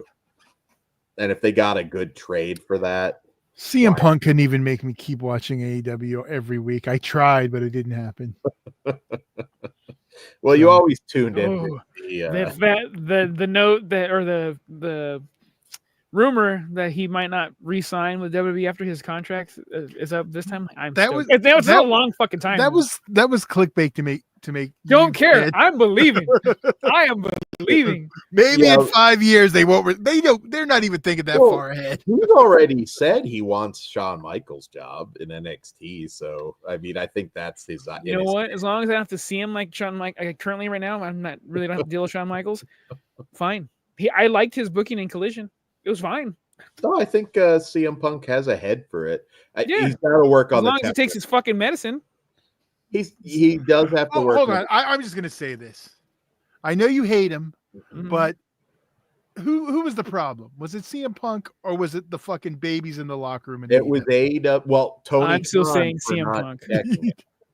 Like, can you imagine right now if CM Punk had hijacked and Triple H is sitting there? Triple H would have cut that shit off. Triple H would have punched him. Triple H, McMahon, no one in the WWE would have allowed that shit. No. Yeah. Well, however, you have to conduct yourself in a certain way. What he's saying is also true, but Yeah, but if you're an asshole delivering that message, it's not going to work. It's just it gets lost in the bullshit. Let's also flip that Jack Perry with the glass thing. That if he wasn't fired, that was like an immediate suspension. You're a fucking 40-something-year-old man. You're letting this fucking child punk you like that, bait you like that. I should say. There would be no punking because it would have been dealt with immediately. Yeah, like when he went back through there. Since they don't have that, it is up to the parties involved. And if if CM Punk wants to act like a little bitch and come down to that level, that's on his the bipolar ass. Sometimes you got to smack him. I don't disagree. It's a bunch of just buddies that are just running AEW. They're not running it like a business. Like Christopher Daniels or somebody in the back should have been like, Jack, go the fuck home. Didn't Christopher Daniels leave too? I don't even remember. No, he's still there, but he had his match. Yeah, he's in TNA. Yeah, I don't like what he's doing right now, but it's working for him. He's not building himself from Anaheim anymore, so I don't care. Fuck him.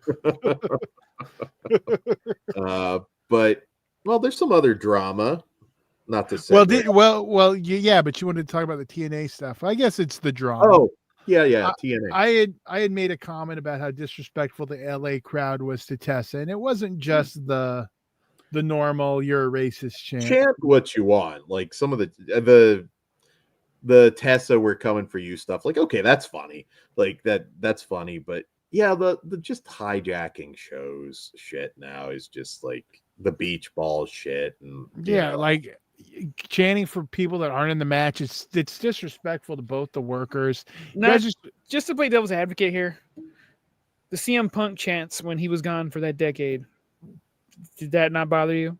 It did. Okay, then go ahead. Well, unless it was to Stephanie or Triple H or management when it's used like that. But if it was in a random fucking Braun Breaker match, I used just to make the unhappy. You know what I mean? Like then it's like, okay, why are you? I get you're trying to send a message to management. You do it to management. You don't do it in the middle. Yeah.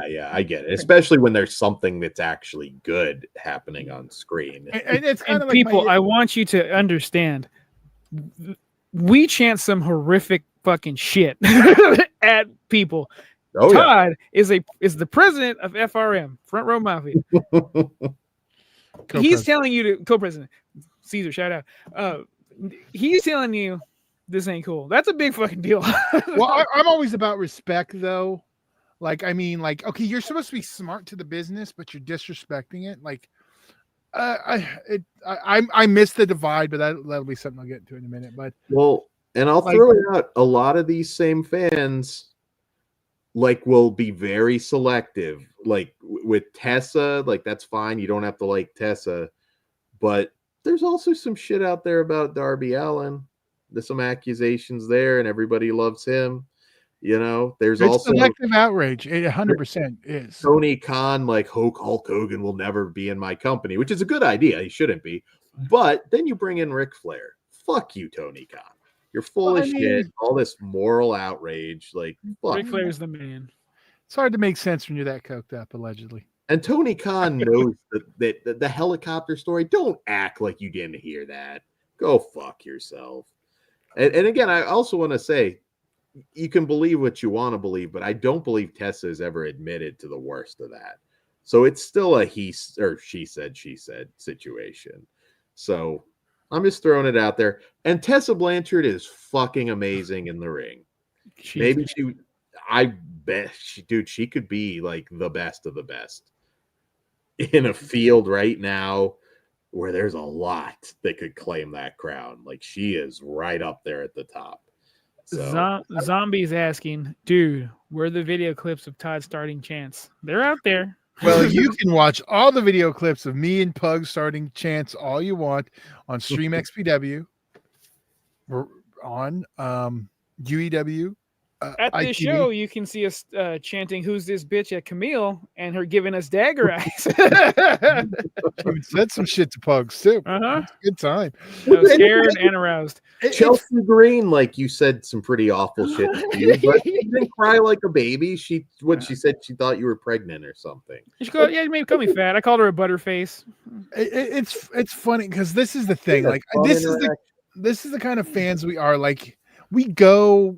You're supposed to be a dick to the heel. It's part of what it is. It's like seems like fans today have forgotten that we just all want to go and clap. I mean, yeah, it's come on, guys, get into the show. But I think that has a lot to do with promotions not, trying to build stories and really have heels and faces like they used to. Yeah, there's more matchmakers now than bookers. Like I want wrestling booked, not just fucking matches thrown together. Give me a reason why I want these two stars to fucking fight. Why do I care? It's not fucking hard. Yeah. Well, believe me, I'm holding back for later, but yeah, I mean, like and also too, like you can enjoy. Not every wrestler out there is meant to be a Boy Scout. Like you can still enjoy the product. You don't have to know. It's like, oh, well, he's not a good person. It's like, again, fuck you. I could tell you some shit, and Todd even more so, about some people that you love. And it's like, I don't know, man. That's why the MAGA Butcher works so well in XPW, because it legitimately pissed people off. You remember seeing people in the crowd losing their minds because how dare he come out representing this and that. To us, it was fun. Like we're not like supporting, but I am not a MAGA guy, but I bought a big hat to support Necro Butcher. MAGA Butcher. Funny.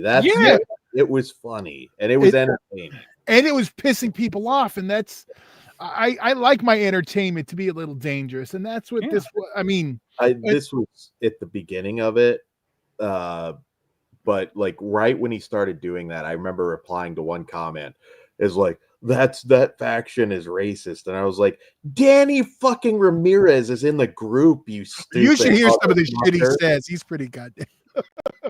I mean, do you not realize that there's a little bit of parody going on here with Danny? That's the thing. They don't. And I wish I would have been in that faction, dude. Can you imagine the shit I would have said? They're mad right now about El Grande Americano being billed from the Gulf of America. His new shirt is fucking amazing. El Grande Americano, numero uno. You fucking babies. Yeah. Like, shout out Dodger Dave. Oh my God, I can barely stand you motherfuckers.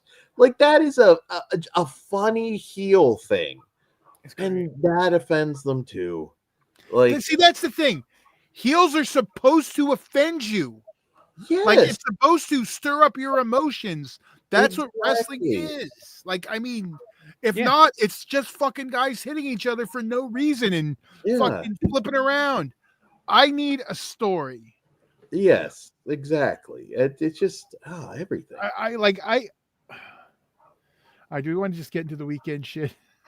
We can get to the weekend's shit. I'll try and be nice. Well, yeah. Okay. So I'm watching. Not but I'll try. I know. Watching this weekend shows. Me and Pugs were talking, and it like I was saying, like I had a good weekend watching both of the deathmatch shows on IWTV.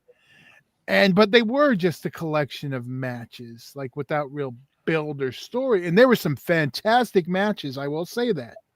But it was more of a spectacle than me.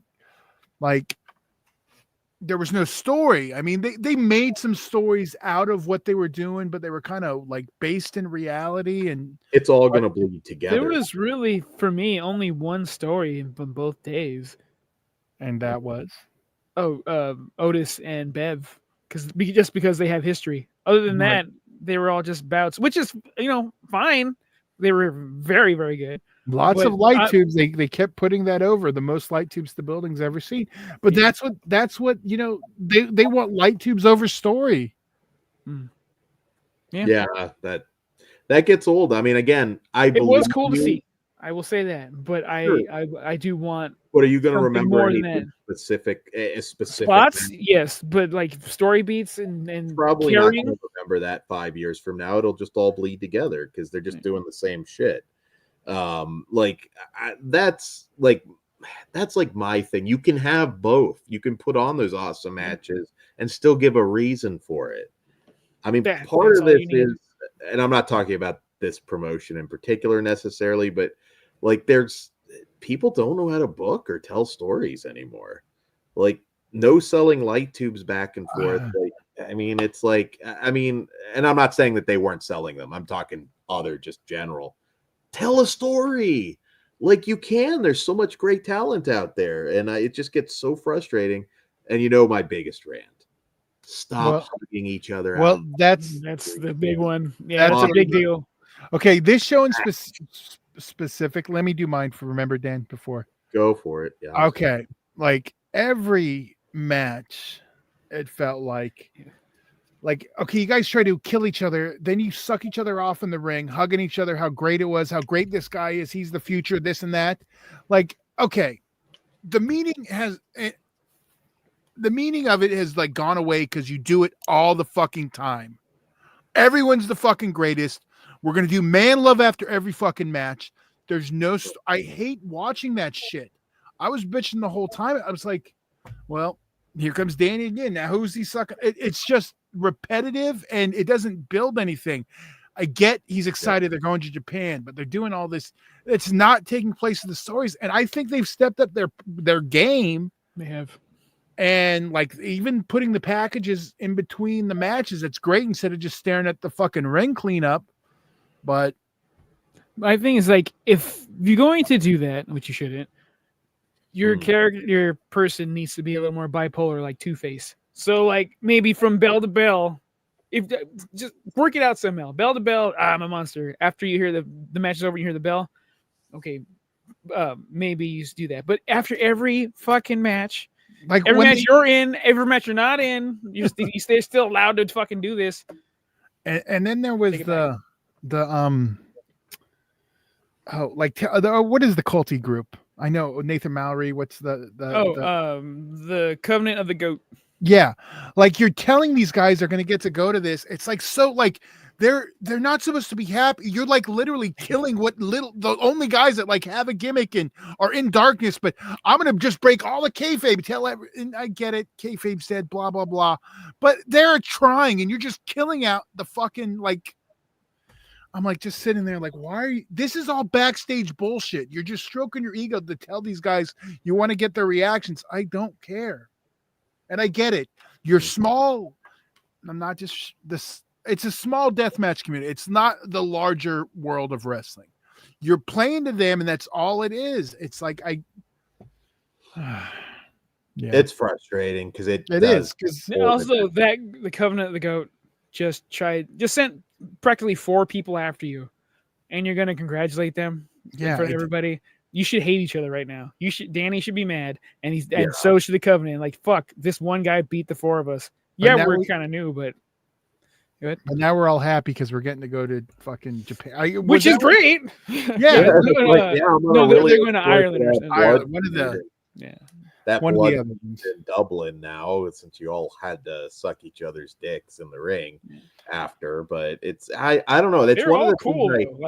I mean, yeah, okay, and I will give them. They are doing the storyline to get to Japan, but with all this, like, oh, I'm telling you, you're going to get to go in between. It's like. Like do the story like because then after they're doing all this like okay I want to hug each other and do it and redact this flipping into nonsense then we're gonna like change our thing and okay next we're gonna come get you in Japan and then I'm like so now we're working again you're just like doing all this shooty shit and then but I don't know now Dan if you want to bitch about just the whole general thing of people the sucking each other off like that was one thing in UEW that was frowned upon. Like I'll tell you when. Okay, you want to hear one time we started some shit? B-boy. Every fucking show. I love B-boy, and B-boy stopped doing it after this, at least on UEW shows. But he's a SoCal legend. He put everyone over after, but you did it like 3 matches in a row, and we just like booed it because it was like, we're tired of hearing you do the same shit every show. Yeah, and you're not making anybody. Funny story. I think it's last week's UITV. He did the whole fucking thing. I cut that shit out. That's how I would. Like, that shit's not making it to TV. Like, that shouldn't. Dumb. It's so. Dumb. Like there are moments where maybe it makes sense, like Ric Flair's last match or whatever. You do some stuff. I didn't mind Drake. I did not the next night, but I didn't mind Drake doing it because that one felt like a politician move. Like I am working my way for your votes and shit. But he wasn't sucking off Schlack in the ring. Like, you know what I mean? Like it sucked off everybody after the match. Something different right now. I don't know. Drake Younger he did that after every match, dude. Yeah. Well, it fit his character. I remember you hated it, but it made more sense than fucking Danny. Fucking D'Amato. Yeah. I just got in a fight with you. We bled for each other, but you're all right. There's a reason why I didn't watch that show, because it's just like I can't take it serious. It's a lot of investment in, like, I can watch great wrestling, deathmatch or otherwise, all over the place. There's so much of it. That's just the reality. Like, you want to stand out, like, make me believe. Don't just like lick each other's ass cracks every match. It's so fucking old. And it's funny because I was really looking forward to the show because I wanted to see what Little Sicko was going to do on, get to work with some other people. So that leads us into this. I heard about it. Yeah. So on Saturday or Friday was the first show. Friday, the show, the internet went, the deathmatch community went dumb over the fact that he wore his home promotion shirt, IWA, and that set it all off. Oh, okay. The Stars and Bars one? No. It was just it was the straight up just IWA logo the first night. Oh, okay. It would just the fact that people have problems with IWA Deep South. And so the second night, great match. It was him and Reed Bentley. And after the match, John Wayne Murdoch comes out and whispered something to Reed Bentley and gave him the mic. And then Reed Bentley proceeds to, and this is when Danny D'Amato's out there too. And it doesn't look like he really knows what's about to happen.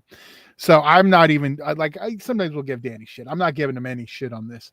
But Reed Bentley goes into his fucking berate of the company Little Sicko works for, and you shouldn't work there, and this and that. Like, and this is coming from the same guys. And yes, I'm going to say guys, him and Murdoch, who just fucking whispered love into his ear.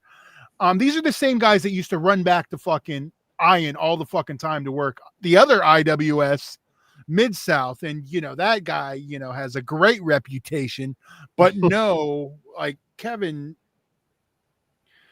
it was a bunch of bullshit. It was disrespectful to Little Sicko to do that locker room shit in the middle of the fucking ring. Yeah. And yeah, it just made him look like his fucking puppet. It's such, and it's hypocritical because, like you said, they're full of shit.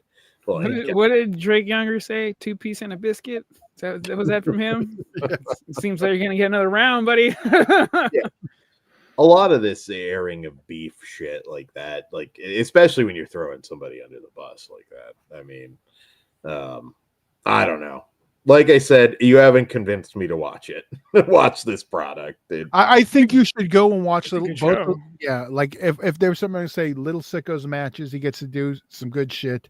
I don't doubt like great matches, but I can watch the highlights. You got to tell me a story too. That's just there's great. Technically, they did tell a story between the two matches, just not one that was fucking.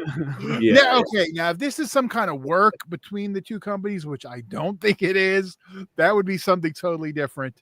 Well, hey, good on you then. You great work, but you can also turn it into one. So I think people just don't like IWA Deep South, and I get it. I do. No, I am a fan too. They have great graphics too. It's one of those things like I don't know. I think it just is a fucking it's all just dumb. Like it's also okay to for a not bunch like somebody and them to still exist. Like I don't go around. There's a lot of people I don't like that I don't talk about. Like I don't have the need to just go around bitching about. Like why? It doesn't do anything. And like you said, deathmatch wrestling is still a niche. There's not a lot of people doing it. So, and for a bunch of bloodthirsty people, they're all pretty whiny bitches. Now again, I want to specify because we are deathmatch fans. Yeah. I am shocked looking at the deathmatch elites and some of these other groups. What fucking pussies come out of the deathmatch community? Like not all. Not all. No, not all. We're deathmatch fans. There's Johnny Phillips, Bone Crusher Crew. Those are all stand-up guys. All of those. I think anybody would know who we're not talking about here. But the men left in the community, and I feel like less of a man every time we call it the community. I haven't looked at any of those groups in months and months now. I mean, just some of the softest fucking sensitive little pussies I have seen in my life in the deathmatch community. Like that to me, it's just like, oh my God, I can't. Like I don't like being around you people. Like it's just cosign exclamations. Yeah. But again, you cannot like somebody, you cannot watch a product if you don't like it, but like you don't have to be a sensitive. Like it sounds the way you describe this, like, oh my God, I'll be careful. But I know you've all been very good. I only self-censored myself once, 90s word. Yeah, there's a lot I want to say. I'm softening it a little bit, but it's like, who the fuck cares? You can dislike the promoter. That's fine. That's fine. Believe me, there's promoters I don't like, but just like especially throwing somebody under the bus. If it's a work, hey, great. Like I didn't see it, so I can't give a full. I'm pretty sure it's not a work. Little Sicko's just kind of like in the ring, like, what's happening? Am I supposed to defend my home? Yeah, I know like, that puts him in such awkward position. Yeah, like. Yeah, I mean, obviously he still wants to work, ICW. He wants to work. I mean, it's fucking gatekeeping, fucking John Wayne Murdoch and his fucking buddies. I was gonna, Well, dragging somebody a potentially unwilling participant into your bullshit is not cool. Like, you want to come out there when he's not out there. First weekend there too, like. Because I thought we were just getting the usual, we're putting him over bullshit, but then it's like they put him over, but you're only going to go so far because of that promotion you're in, and then the commentators straight up name him the goddamn promote. I'm like, this is disrespectful on so many levels. It's also going to overshadow some of the good matches that you had because now everybody's just going to talk about the drama. The Johnny Memes Phillips are gold. I'm telling you, Dan, it's a good time to visit Deathmatch Elite. And add it on Johnny's comments. I can't. I love Johnny, but like I literally, it's probably been at least 6 months since I've even looked at it. Longer than that I even posted. I have to promote, so I have to. I get it. I totally get it, but it's just like those UEW episodes aren't going to post themselves. And thank you for those kind words about the UEW. I'm glad someone watches them right when they go up. And is putting over the production value that we had. Yes, but even though now I look at it and cringe, I was like, God, it could be so much better. Just overly sensitive fans. Artists, that's the artist in you. Overly sensitive fans that don't take baths. I can't do it. I just can't do it. See, that's like I don't want. I'm gonna keep some to myself. But yeah, we need hardcore fans again. Like Yeah. The good old days, 10 years ago, when we could say whatever. And it's not about saying whatever. I'll still say whatever. I know. It's like I want the fucking jaw jack with the fucking heels and fucking tell them they're pieces of shit, and it makes for more entertaining show. Like growing up, I thought that's what we were supposed to do as an audience. This is why we bought my fucking. I bought a ticket to go do this. This is fun, but people are fucking whiny. Yeah, people are very whiny, and I mean, chant what you want. There's all sorts of funny shit you could chant that will sometimes get under a wrestler's skin. I know Caesar wouldn't stop chanting "Show your holes" at that last. He's getting all the credit now for that. I still love that moment at California 2, I believe it was. I think it might have been when Andy Lawler was getting attacked. No. When okay, not that. We're chanting shit, and then it's just like that group just kind of turns and like slow turns and looks at us like they've encountered that before. Hold on, I'll fill you in, Pugs. By group, you mean Ron Nemes's like old lady and dog? Oh, that name. I wasn't sure if that was who they were, but yeah. I don't remember what we were chanting, but I do remember that moment. I can't repeat on YouTube what we were chanting, but yeah, it was funny. You can't even, not even with baby words like you normally do. Dan, were you there when we at Willie Mack? We were chanting "He Can't Breathe," and then when it clicked what we were doing, this other dude, he's just like, "Oh, remember that time?" That's fun. Then Willie Mack's fucking probably cool. I don't give a shit. Yeah. I accidentally burned Willie Mack once with my son. I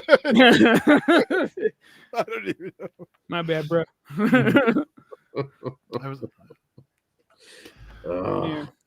But harden up, people. What the fuck's wrong with you? But I remember like the first XPW California, we had it wasn't just deathmatch because like we had the one match of what's his name, the man's man, Sal Young, Salius. Yeah. Well, I can't think of his name right. Yeah. Yeah, Salas Young. Yeah. Right. So yeah, Salas Young. But like he was a heel, he came out and he yelled, it was talking shit to the crowd. I mean, you need like, and that's the thing. I think everyone's just so much like I want to be loved. And then their internet presence, even if they aren't, they're like all happy and this and that. But we need heels. Dominic Mysterio. Aspire to that. Yeah. He enjoys being a bad guy. You could tell. And he doesn't like, oh, I love my, this and that on fucking socials. No, he's fucking doing the gimmick. And that's, Oh, Naomi was a little weird with the did you guys see what she tweeted? It's like, if I was releasing people, I would just release Ben Cargo. Ben brings up MJF, and I agree to the point that the quarter promo. Not to Todd. He himself to me. Oh, shit. No. Oh, Lord. He's going to write the time down. I'm just going to leave it in. I told you I'm done with those fucking boo-boo words. What are they going to do? Shadow ban us? Like, where already aren't banned? The 147. Quarter promo. That was 187. The quarter promo was what really kind of killed him. And he's just... he's declined lately. Like, he's just... People aren't talking about him. I'm waiting for him to call... say the N-word, MJF. That's all you got to do, and you're back, dude. I'll be 180. I'm back. I know. I for me, it's like you he can't. Still works for me though. Like MJF still works for me, but I get it. I can't now. I just lost he lost believability to me. He's like LA Knight to me now. Like I know he's a good worker, but he's different than LA Knight, though. Like, I mean... my same complaints about his promo being two wrestler promo, I can kind of get, but... Yeah. Under a WWE banner, you don't see it? I don't know now. It could change. I just... I don't know. I was all about him, and he lost me with that one promo. Like, I was like, I can't ever take him serious again.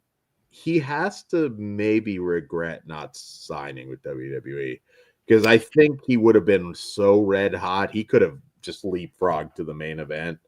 And he's still really young. He Ben still has time, but he's not as hot. He's not. Well, that's by design too. Ben Grimm, but he's heel all the time on the net and in autograph sessions. I agree with that, but his feels more forced, where Dominic's feels natural. Yeah, he's just a natural asshole. I feel like I can feel MJF's a wrestler being an asshole, where I feel MJF like is mean. Yeah. Dominic's an asshole. Like there is, yeah. Trying to find a way to explain. No, I get it. I didn't know if everyone else does. MJF is trying too hard at times. Yeah, it feels like that, and that became blatantly obvious, on that. Yeah, on but that that's promo. Just like Ben Grimm. But Dom will be a face soon. But his should've. attitude probably won't change. Like he's still gonna cheat and steal. It's just like Roman right now. Everyone's cheering him, but he hasn't changed at all. He's still a fucking he's still okay. Like Dom is following 100% Eddie's trajectory, and that's working. What's happening too. So, yeah. I mean, sometimes you're just so entertaining. At some point, they're going to want to cheer you. But I'd like to see what MJF did under the WWE banner, and I think you will eventually. I think we will. But it feels like he should have made the jump. If he would have made the jump when it looked like he was going to, that promo would have never happened. Yeah. No, it would have been Adam Cole, but that was an awful feud for him. I mean, injuries. Adam Cole, that fucking. I don't want Dan to get mad right another time that I'm going to ignore and say the M word. That little guy, Adam Cole. Yeah, like I don't get how he ever got so over in NXT, because I look at him now and I'm like, I don't get it. Politically, he's a good dude, and that takes you far. Yeah. He's a good heel too. Like he's not just he could have been fucking Keith Lee's mouthpiece. Would have been great. But no, the way they booked that whole thing, it's like he's my best friend because I really loved his work. Like that was stupid. That was just awful booking. Just call the Hurt Syndicate a bunch of fucking racial names or imply it and get over. Ben Grimm. I mean, tons of people never heard the promo, so it's fine. Oh, that'll be fine for the WWE audience. It doesn't matter that I don't care now. I want him to get released just so I can chant him that at summary. But he hears Okada's music. Hey, that you? That's for you? What? We're Mexican. Why are you fucking yelling at us for throwing money in the ring? You fucking racist. Shit. See, I'm ready. It means we appreciate you. Now I want to go to an 80. Okay, now we got to go to an AEW show with their quarters at them. No, we didn't see the promo. There we go. We're Mexican. This is what we do. We throw money at the wrestlers we like. That's hilarious. I'm in. But yeah, it's a shame because like I remember like just talking to wrestlers when I was helping out on shows, and like they all said the same thing. Same basic advice you would get if a fan gets to you, you never like, oh, I want him out. Like you get fucked up with them. Like, I mean, you can't do that if it's a kid, but look them over, tell them like you're tell Gabe Kibb that he threatened to throw a 12-year-old off the fucking balcony, and I believed him.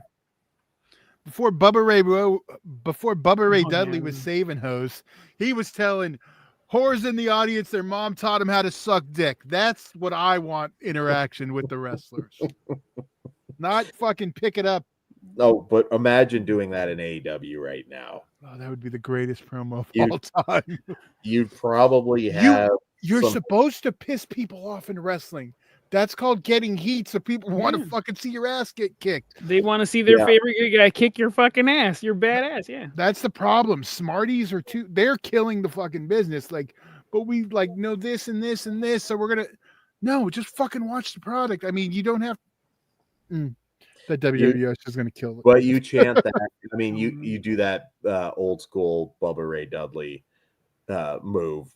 That fan will probably cry into their cheeseburger, and that's what would happen, and then it would be a big thing, and like, you know, people are softer. They just are. Wrestling fans are way more softer. Again, not everybody. I know some of you out there are watching this and you're not soft, but I don't know. I hope there's still hope. Gabe Kidd, I'll tell you what, like, he's probably going to go to AEW.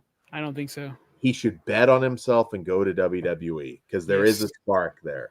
I know you're going to have all these great matches that you've already had in AEW, but like in WWE, you could possibly become a superstar. Ben Grimm, one of my fave is when Sasha Banks made that kid cry in the Bayley match during NXT, who's now a wrestler. Now, so you know what's crazy? That was probably what, 10 years ago at this point now? Yeah, about that. 8 to 10. Right, yeah. That's when we were doing our thing. So yeah. But yeah, I mean it's so Gabe Kidd. It's different a decade ago. They can get away with it. But yeah, like I get that. Like you want to see the emotions. That's what wrestling's supposed to do. Bring emotions out of people. Yeah. Even if it's like, but see, here's the thing. If they're like, oh, I'm never going to watch this again and that, you know what? That's fine. But you know what? They probably will if you tell them the story, right? Exactly. And not emotion is in your jacking each other off because you do good moonsaults. Yeah. It seems like everyone's afraid of heat. Like on WWE, like they're telling stories and doing this and that, but I mean, like beyond that, I mean, just like everyone wants to be loved now, and I think that's just this generation of young adults. They don't know how to be hated. They all want to be loved so much. I would not mind getting booed. Yeah, and there's still some out there. I mean, don't get me wrong, but I mean the majority. Like working with these people, like there's some I'm just like you're not good. But so the first season of Heels actually is a thing. that show, watching that hit a little too close to home. It's a lot. Like I remember, like I tell Danielle, like it gets me frustrated, like because I remember just being in that. So yeah, I want to watch that again. Good show. Yeah, and you know what? CM Punk is doing the Lord's work. He's trying to get Netflix to give him the season 3. So I'm like, you know what? Then if you do that, you're gonna turn not completely, but I'm like, all right, you got some good points. You're gonna give him a pass. Yeah. Need a Bruiser Brody type, and that's what Braun should have been. Strowman. But he was too fucking goofy happy guy on fucking TikTok and socials, and it's hard to believe when you see him fucking wearing stupid hats when he needs to be a fucking monster among men. Oh, Jacob Fatu coming out in a Raider-looking jersey. Oh yeah. Oh yeah, dude. He's gonna mug somebody. He got all the Mexican fans that he didn't already have with that one. You're right. But I know that motherfucker wants to be wearing a fucking 49ers colors, but no, he did it for the you know. Jacob Fatu, like I do hope they don't fuck him up. Just it's working.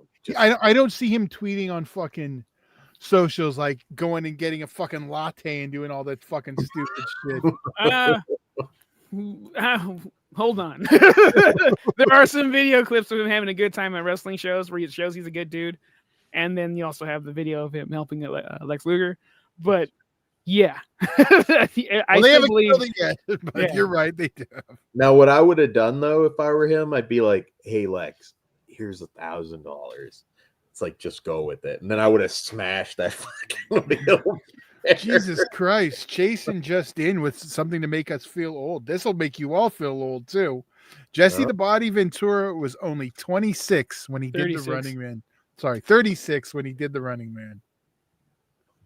Okay. You're all older than the Running Man, aren't you? I am 3 years older than the Running Man. Wait, Jesse Ventura we're talking right now? Yes, in the Running Man, he was 36. And I thought he was like close to 50. And 47. I fucking love Chasen. You're the man. Whenever we're allowed to be uncensored, he'll be on. Yes, Dan, don't worry. I'm going to cut out the words. But I'm not saying unalive anymore. It's 90s word. Suey wooey. But yeah, no. But there's good things going on in wrestling too. I'm not going to be the Do you want me to rant about the language problems we have now? Because it's just fucking stupid. Like we're fucking adults. We're using words. I don't understand. The words are too fucking sensitive. That's how soft these fucking people are. Trigger words. It's like I don't understand. Like you can't grow up if you don't understand how the world is. We're not like telling you to go do that, but I can't even say the fucking word. It's fucking hard-hearted. I don't get it. We're fucking adults. I don't disagree. But you won't hear me say that stupid shit. No. YouTube. I'm just gonna cut it. No, unfortunately, we can't be monetized. One, we can already.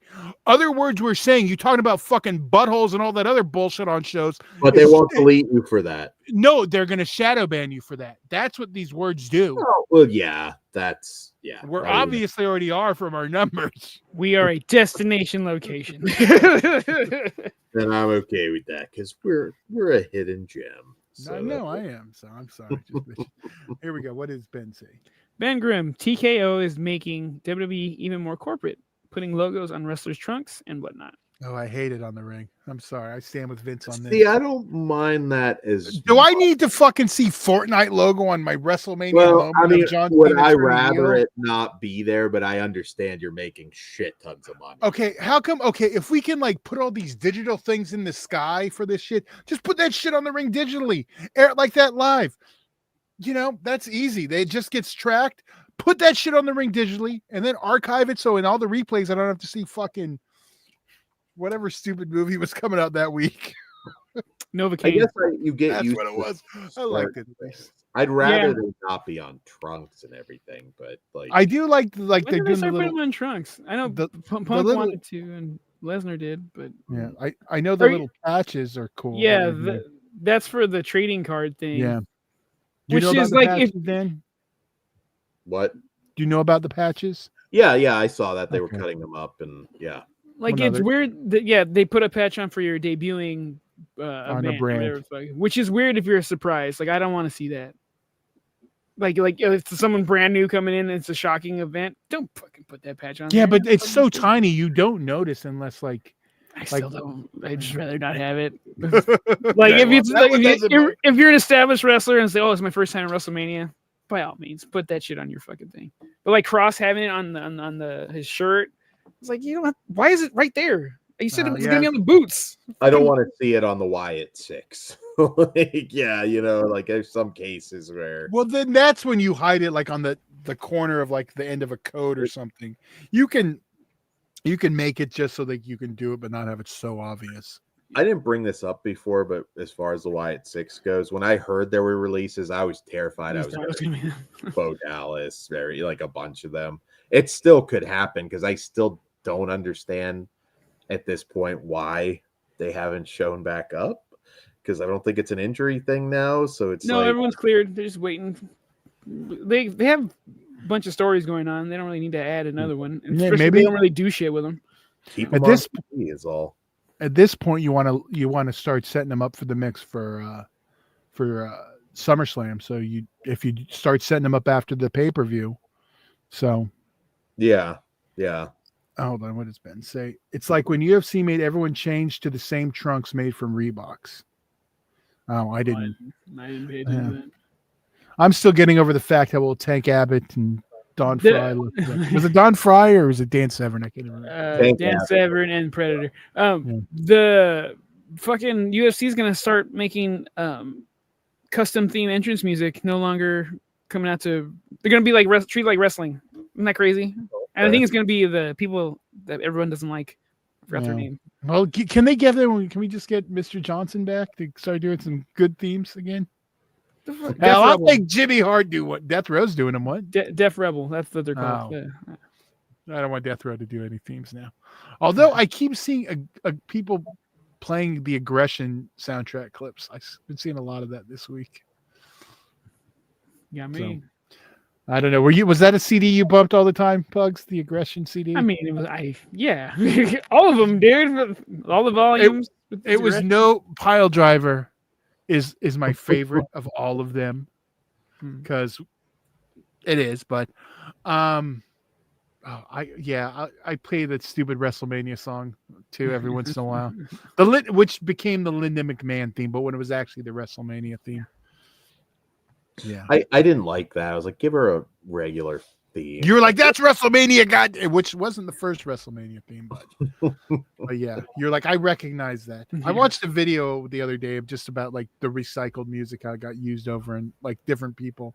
Like I think the Michelle McCool one, they did the history on that one. So.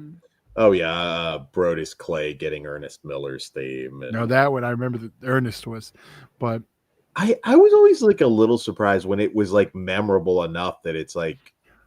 Go ahead. Sorry. Oh, I was just gonna say, like, if you used it like maybe a handful of times for some guy that got called up and just nothing became of him, I get it, but it's like immediately that's Ernest Miller's theme, and it wasn't that long between Ernest Miller and Brodus Clay, really. But it was past the 7-year cycle, so it was honestly only the diehards are going to be left to notice. I guess so. But there was a Maria's theme, which was originally Stacy's, but she never got to use it. But you could always tell it was Stacy's because it's talking about her legs. I mean, Maria wasn't really legs, but a lot of the Divas ones got reused. I've been right next to Maria, and she got them too. I get that they weren't Keebler, like it was not the same. Keebler. I always put Maria. I mean, she's obviously beautiful, but like if in person, she is like a holy shit. Like, it's always shocking when it happens. When like, oh yeah, you're pretty on screen and stuff, and in person, it's like, holy shit, it is different in real time. That can go other ways too. Like like, wow, you're a plain Jane. Like you never know. Like it's different. Yeah. Like the first time I met Sonny, my buddy was speechless. I had to smack him in the back of the head to make him start talking. And he hated her too. That's what the funny part was. And it's but he probably fapped her a million times, whether he hates her or not. Like it's unusual. And I got to see her when she plumped up too and stole my wieners. Took 2 of my wieners. God damn it. Well, she ain't taking any wiener right now, but yeah. Not till we getting them conjugals, Pugs. Yeah, fuck yeah. Still one of my hall passes. So Ben asks, what do you think Shotzi does next? I hope sells pictures again on the internet to Dan. I hope she doesn't go to AEW because I think she kind of gets lost there. I would say for her, TNA would be the wise move. I was thinking that too, because I as much as shit as I talk about, hopefully she never sees it. Yeah, because I worked with Shotzi in AWS also.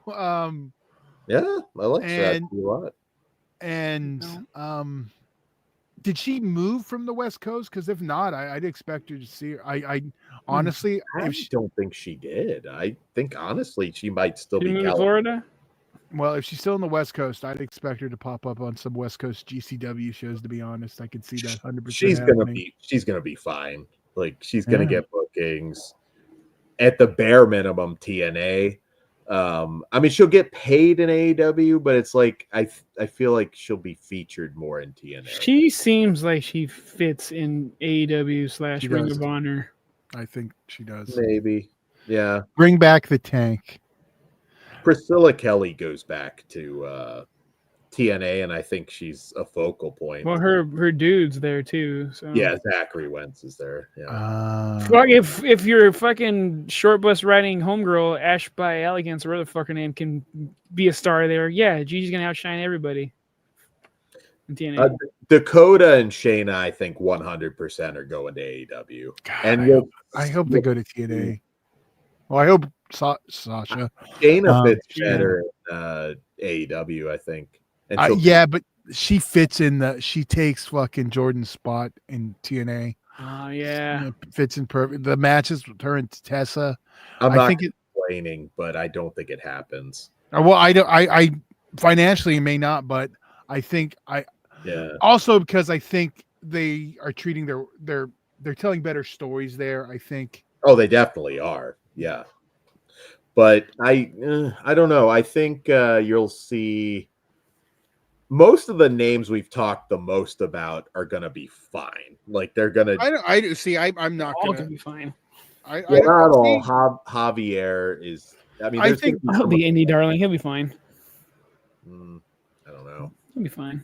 Shayna and Marina Shafir. Yeah, that's partially why I think you see Shayna. I don't want her to join the Death Riders.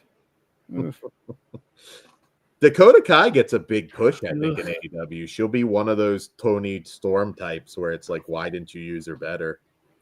Not that big, but she will be. That one girl already announced her retirement. Which one? Danny something. Danny Which one? Which one was that? Or no, it's Danny Palmer. I'm sorry. Danny Either Palmer. way, I don't remember her name. I just saw her name in the photo. I'm like, I don't remember this bitch at all. She can retire with what's his name? The one we thought was fired. Oh, Apollo Crews. The problem with the women's wrestling bar in WWE right now is huge. Like I don't think they're calling you up unless they think you have the potential to be a big deal. And there's some that just weren't. Well, There's a lot of guys. As soon as Miss Vekor is called up, give her all the fucking belts, man. Stephanie Vicaire is. You're seeing now the replacements. Becky's probably on her last contract. God, I hope so. Bailey, there's rumors might be ready to move on, and I think Charlotte's a weird one because I see her wrestling forever, but I don't think she's going to be in WWE for another decade. See, I feel like she's one that they'll just want to keep. Yeah, she seemed like a lifer to me. Unfortunately, paying her a shit ton of money though. Like, and at a certain point, you're just, I don't know. But you know what? She draws heat. Like, even though like I fucking hate her, it's what it makes me want to see her get beat. They're doing what they should do. Yeah, no, I'm cool with her sticking around. I think you have to like give her some breaks from going for a world title. Set up a blood feud. Dude, even I would be willing, even though Tessa, I think, is with TNA probably for at least a couple years, do a side feud. Just tell that story right now with Tessa, just like, Blanchard and Flair again. Yeah. Better than you. And like that could be, you could tell a year's story there. You want to get some real fucking stank on those women's tag team belts? Yeah. Do they beef? Let them come to a mutual understanding and just fucking mollywop all those bitches. Well, I don't want to across all companies. A lot of people say Natalia versus Tessa. Ooh, yeah. Well, that would be Natalia. I want Natalia. Oh, God, it's going to kill me to say Bloodsport version versus Tessa. That's cool. Oh yeah, that would like maybe low key legend. Natalia's just always in throw together teams. It's like you could do something with her. Just that's perfect. Bring back the farting gimmick. Team of Shotzi, yeah. But yeah. I don't know if we'll see more. Usually these come in like 2 rounds, so I don't know if that's like it or if we're gonna get another round of them. But yeah. Sucks, but it's not the end of the world. It does. Yeah. I mean, Ben Grimm, she's training the girls though, right? Yeah, she has her fingerprints across all the fucking girls that are coming up right now. So and the dudes actually in the dungeon, she's still doing that shit too. Yeah. Yeah, they're sorry, I had a text. I had doing dudes in the dungeons threw you off there, Dan. No, it's always the most annoying thing. It's like she has an OnlyFans now, or doesn't she though? I think she does with her sister. Yeah, right.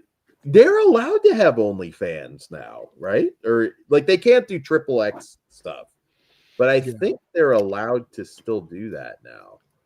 I could be wrong. I don't know. I'm not the biggest OnlyFans guy, so. I don't think any of us are. I mean, I'm sure like Jordan Grace isn't doing some of the shit she was doing before, but I don't want to know what she was doing. Yeah. Another one I worked with in AWS. I've never heard a single really bad thing about working with her. She had that Chris Benoit thing that she kind of he shouldn't have said, but I've Here's heard the thing, some of lot. these people are young. They're gonna say dumb things. This is why social media is such a fucking pain in the ass. Because if I fucking had a fucking tweeted record of all the dumb shit I said when I was young or in my 20s, we'd all be kidding. Yeah, like every single fucking one of us. I always bring up this name, and I think he's our chat leaks were canceled. What are we talking about? Oh my god. I'm in so many chats with like, yeah, you name it, like everybody stealing our material, you fuck. He workshops it with us. Yeah. But yeah, no, I mean, like I look back at some of those people too that were so quick to jump on it, like David Starr, and like go look at like that dude was doing more than saying fucked up shit. So like keep that in mind with the fire and brimstone people. Yeah. This is worse than the damage GTV did. Goddamn social media. But yeah, no, wait, well, we got Backlash. I guess we'll be back here talking about that. Kind of a weird card, but I'm okay with it for the most part. They've done a pretty good job of making me want to see Cena and Orton for the 1,000th time. But that Cena's showing up in a couple weeks. Yeah. He'll be there Friday. Oh, well, there we go. One less appearance. Does he tell us? Oh, I do love that countdown. that works for me. You think Joe Hendry gets a match with him? No. You don't like because they made a thing out of that, and I was like, that would get him heat just to it'd be a match. But I think it might be an interaction, but I don't think a full blown match. Yeah. No, I want to see Cena show up on TNA. We're the final, like, because I mean, just to say he did it, that would be pretty cool. I don't know how you would do it with the character though, because like, why is he there? You know what I mean? Like, why would he bother? I don't know. Unless he takes Joe's belt too. I'm taking this one with me. Suck it, AJ. He can come help the Hardy Boys. They're buddies, right? Show up. Imagine him showing up in one of the Broken Universe segments. Well, he can't show up in the Fiends world, so yeah, he'd give you the NWO there, John Cena there. See, Hogan brought back the NWO. Oh, we haven't talked about Hogan's great announcement at all. It was just like, okay, so this is going to be around for 6 months and it'll be gone. What was the XBL? Was that his other one? What was the amateur wrestling? I will say I did get intrigued with the NWO video that they did put out. I'm like, okay, I was like, oh, it's the third man. I'm like, well, it's not fucking Kevin Nash, so I don't know what the hell you guys are building up to. And it was their buddy Izzy or some fucking person. I'm like, I don't know who this person is. It's not even Rodman. You failed us. Yeah. I'm like, you're doing well. He's still trying to fix North Korea. I was like, this is your announcement? Okay. I don't really care. Yeah, I was gonna say I feel like that'll be a topic for the first episode. I thought it was gonna be a new podcast. That would have been like with Bischoff, Hogan, and like the third that's what I was thinking we were getting. I keep thinking there was a microphone there when they showed it, yeah. Hogan will make big money like doing a podcast, but like I don't feel like I would listen to that. The real money is watching Cornette pick it apart with all the lies after the podcast airs. That's what I want to see. I was gonna say like Hogan just doesn't feel like natural. Like he just said he was the first person to face Brock Lesnar when he came back to WWE. He just says shit. Like I think he does believe some of it though. Like that's the thing. He's like, fucking delusional. Yeah. Somebody that just like lies about everything and then it becomes fact. Have you seen that South Park episode where Cartman, Ben Grimm wanted Elon to be the third man? Elon don't care about what Hulk says. Actually, not a bad idea. Can you imagine if Elon Musk had Travis Scott's spot at Mania? You just see like a Tesla start like rolling down the ring. I don't hate this. I actually really like this. Oh my god. That would be fucking awesome. People would be losing their goddamn minds. You just got that's I'm telling you, the Hollywood power trip. You just have like Rogan step out. Like it's just Or maybe you have a string of Teslas. Like you got Rogan, Elon Musk. I don't know who the other one would be, but like, did they just all step out of the car? Not a bad Hollywood idea. trip. We get Rogan versus Gunther. That's like his new thing. He just destroys celebrities. It's weird that that's going to be on the pay-per-view, but okay. Especially with the limited amount of matches. I'm not saying Pat can't go. He's fine. He's actually really good. I'm like, this is kind of, I don't know, just weird timing. That's your first thing you're doing after the belt. It's got to end with Gunther just destroying him, leaving him bloody. Like, I see people saying that this is going to lead to Goldberg. Like, so he's going to talk shit about football players? Like, and he's going to get his feelings hurt and come back for that? That's dumb. He's going to come out in his Bret Hart outfit, pink and black, and then Goldberg's going to snap. And the sad thing is, though, like, I don't see Goldberg losing in his final match.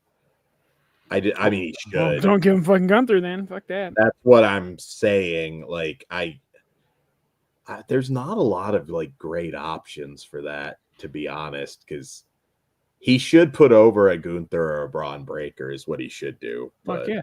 Ben Grimm, people talking how Pat gives better promos than 50% of wrestlers. I don't go that far, but he's good. I mean, but he talks to people on cam all day, every day. Yeah. Yeah, you got hours of that. I think his promo was a little too long, but he's using him. He was also high as fuck, you can tell. But you seen this video of him taking a hit several times? Yeah, dude, on his show, on the pre-shows, and it at Raw. He rambled a little bit. He started going into. He did, but it was the emotion behind it that a lot of wrestlers. That's like, it didn't feel like he was faking it. It felt, so and that's why I think it was a good promo, but it was a little bloated. People like him. I mean, it works. I like him. Gunther at this point for me needs to just go on a tear. Like, he needs to be the OG Walter and just beat people. Retiring Goldberg would be great. I'm very afraid of that though, because I don't feel like. I think Goldberg's going to insist that he wins his last match. So Gunther's like, you can have my bus back. I'm not doing that. That was like, I got to make my first political move. No, just Goldberg. The Fiend. Oh my God. One of the worst booking decisions ever. Why are you doing this to me? I know. He did that to the Fiend and Kevin Owens. Fuck Goldberg. Kevin Owens, though, was to set something else up. The Fiend was just killing momentum. Fuck that. The sad thing is, Kevin Owens was like he wasn't even bitter about it. He's like, I just wish I could have had an actual match with them.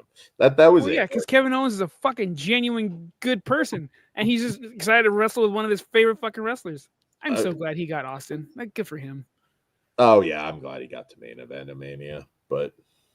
I forget that match happened, but yeah, it fucking headlined. And Dan was telling me, "Oh, it's not. They would promote it that way." I'm like, "This is back out on the day. It's easy." Yeah, it's great. I hope he doesn't do anymore. Oh, you don't want another? No, it was perfect. And Logan Paul would be fun. I'm sure it would be, but I don't trust Logan Paul as much as I trust Kevin Owens. So no, just don't do it. Yeah, no, I don't want to take shit away from Logan Paul. The guy's a super talented. It's funny. That is Stone Cold Steve Austin that is in his hands. No. It's funny that they're lining up. I mean, it's so obvious. Like, Jay's gonna drop that belt, like, to Seth pretty quick. I think. I'm still not behind Seth. Sorry, Heyman's not making it any better. He's still with Breaker. Like, we're only 2 weeks in. He's still too goofy, and I don't like. I like Paul. I like Breaker, but Heyman. I still want to fast forward his promos, but I'm not Heyman. Seth, but I'm forcing myself not to. I think Heyman kind of fixes some of your issues with them. No, he doesn't, because he's still wearing that stupid fucking coat. Everyone's losing their mind over. He's just too goofy for me. I like the outlandish outfits, but I like weird shit too. Not for a fucking top heel. I'm supposed to be like, yeah, it doesn't work for me. He can be a weirdo face, but again, it's like the believability, dumb glasses, those two. I like that. It's just short bust. I dig it. I know, and it's not like it doesn't strike fear in me. I'm like, this goofy fucking weirdo. I feel like there's going to be at least one more member there because I don't think it's just going to be two of them. Who do you think? I don't know. It might be a spot for Solo if he breaks off. But you can't turn Jacob Fatu heel. I mean, they still feel like they're going to do Solo and Jacob, but I get it. You go to that. Street Profits. Street Profits would work I don't think so. They're still getting they're still on SmackDown getting cheered way too much. They try to be bad guys like 3 fucking times. They just won't do it. The crowd said no. I still think that they're on one of their better runs right now. That TLC match was insane. That was badass. That was great. Yeah, that was amazing. SmackDown's got a good tag division. I'm putting it over. Like, it's consistently really, really good. And, Fraxium now. And SmackDown feels too long. It's going back to an hour in a month. I mean, 2 hours. 2 hours. Oh, thank God. Yeah. You can tell they're stretching it out at too many weeks. Yeah, but well, I think we covered everything. Anything to close? No, I'm good. All right. Well, guys, we will be back here on Thursday. Right? Thursday at a special later start time with an all theatrical review show. Yeah, we've got Clown in a Cornfield. We've got Watch the Skies, which is a alien invasion movie that I'm really excited to see. Rust, that one will be interesting. The Surfer, and is that only in theaters? Yes. And Rosario. The only one not only in theaters is Rust. Yeah, I do want to see Surfer. That looks ridiculous. Yeah, you should. No shit. But we'll see. And Wednesday we won't be live, but we will have a brand new debut of our new Full Moon Double. We're going to start doing some Full Moon Double reviews. There you go. So check that out, guys. I'm going to throw this one out here. Tomorrow, Born in East LA episode for Cinco de Mayo. We'll celebrate it on the channel, even though we're not allowed anymore. So that's tomorrow. Also, yeah. Happy May 4th. Oh, yeah. And it's we go like almost an hour on it, so check it out. We talk the versions of the film, and we'll also they've never seen the actual Born in East LA music video, so we do a watch along of it also. Oh, sweet. All right, so it sounds like you got the ultimate Born in East LA. My eye. Fuck yeah. All right, guys, we'll see you back here soon. Take care. Money's on the dresser. May the 4th be with you. I'll see you in Disneyland.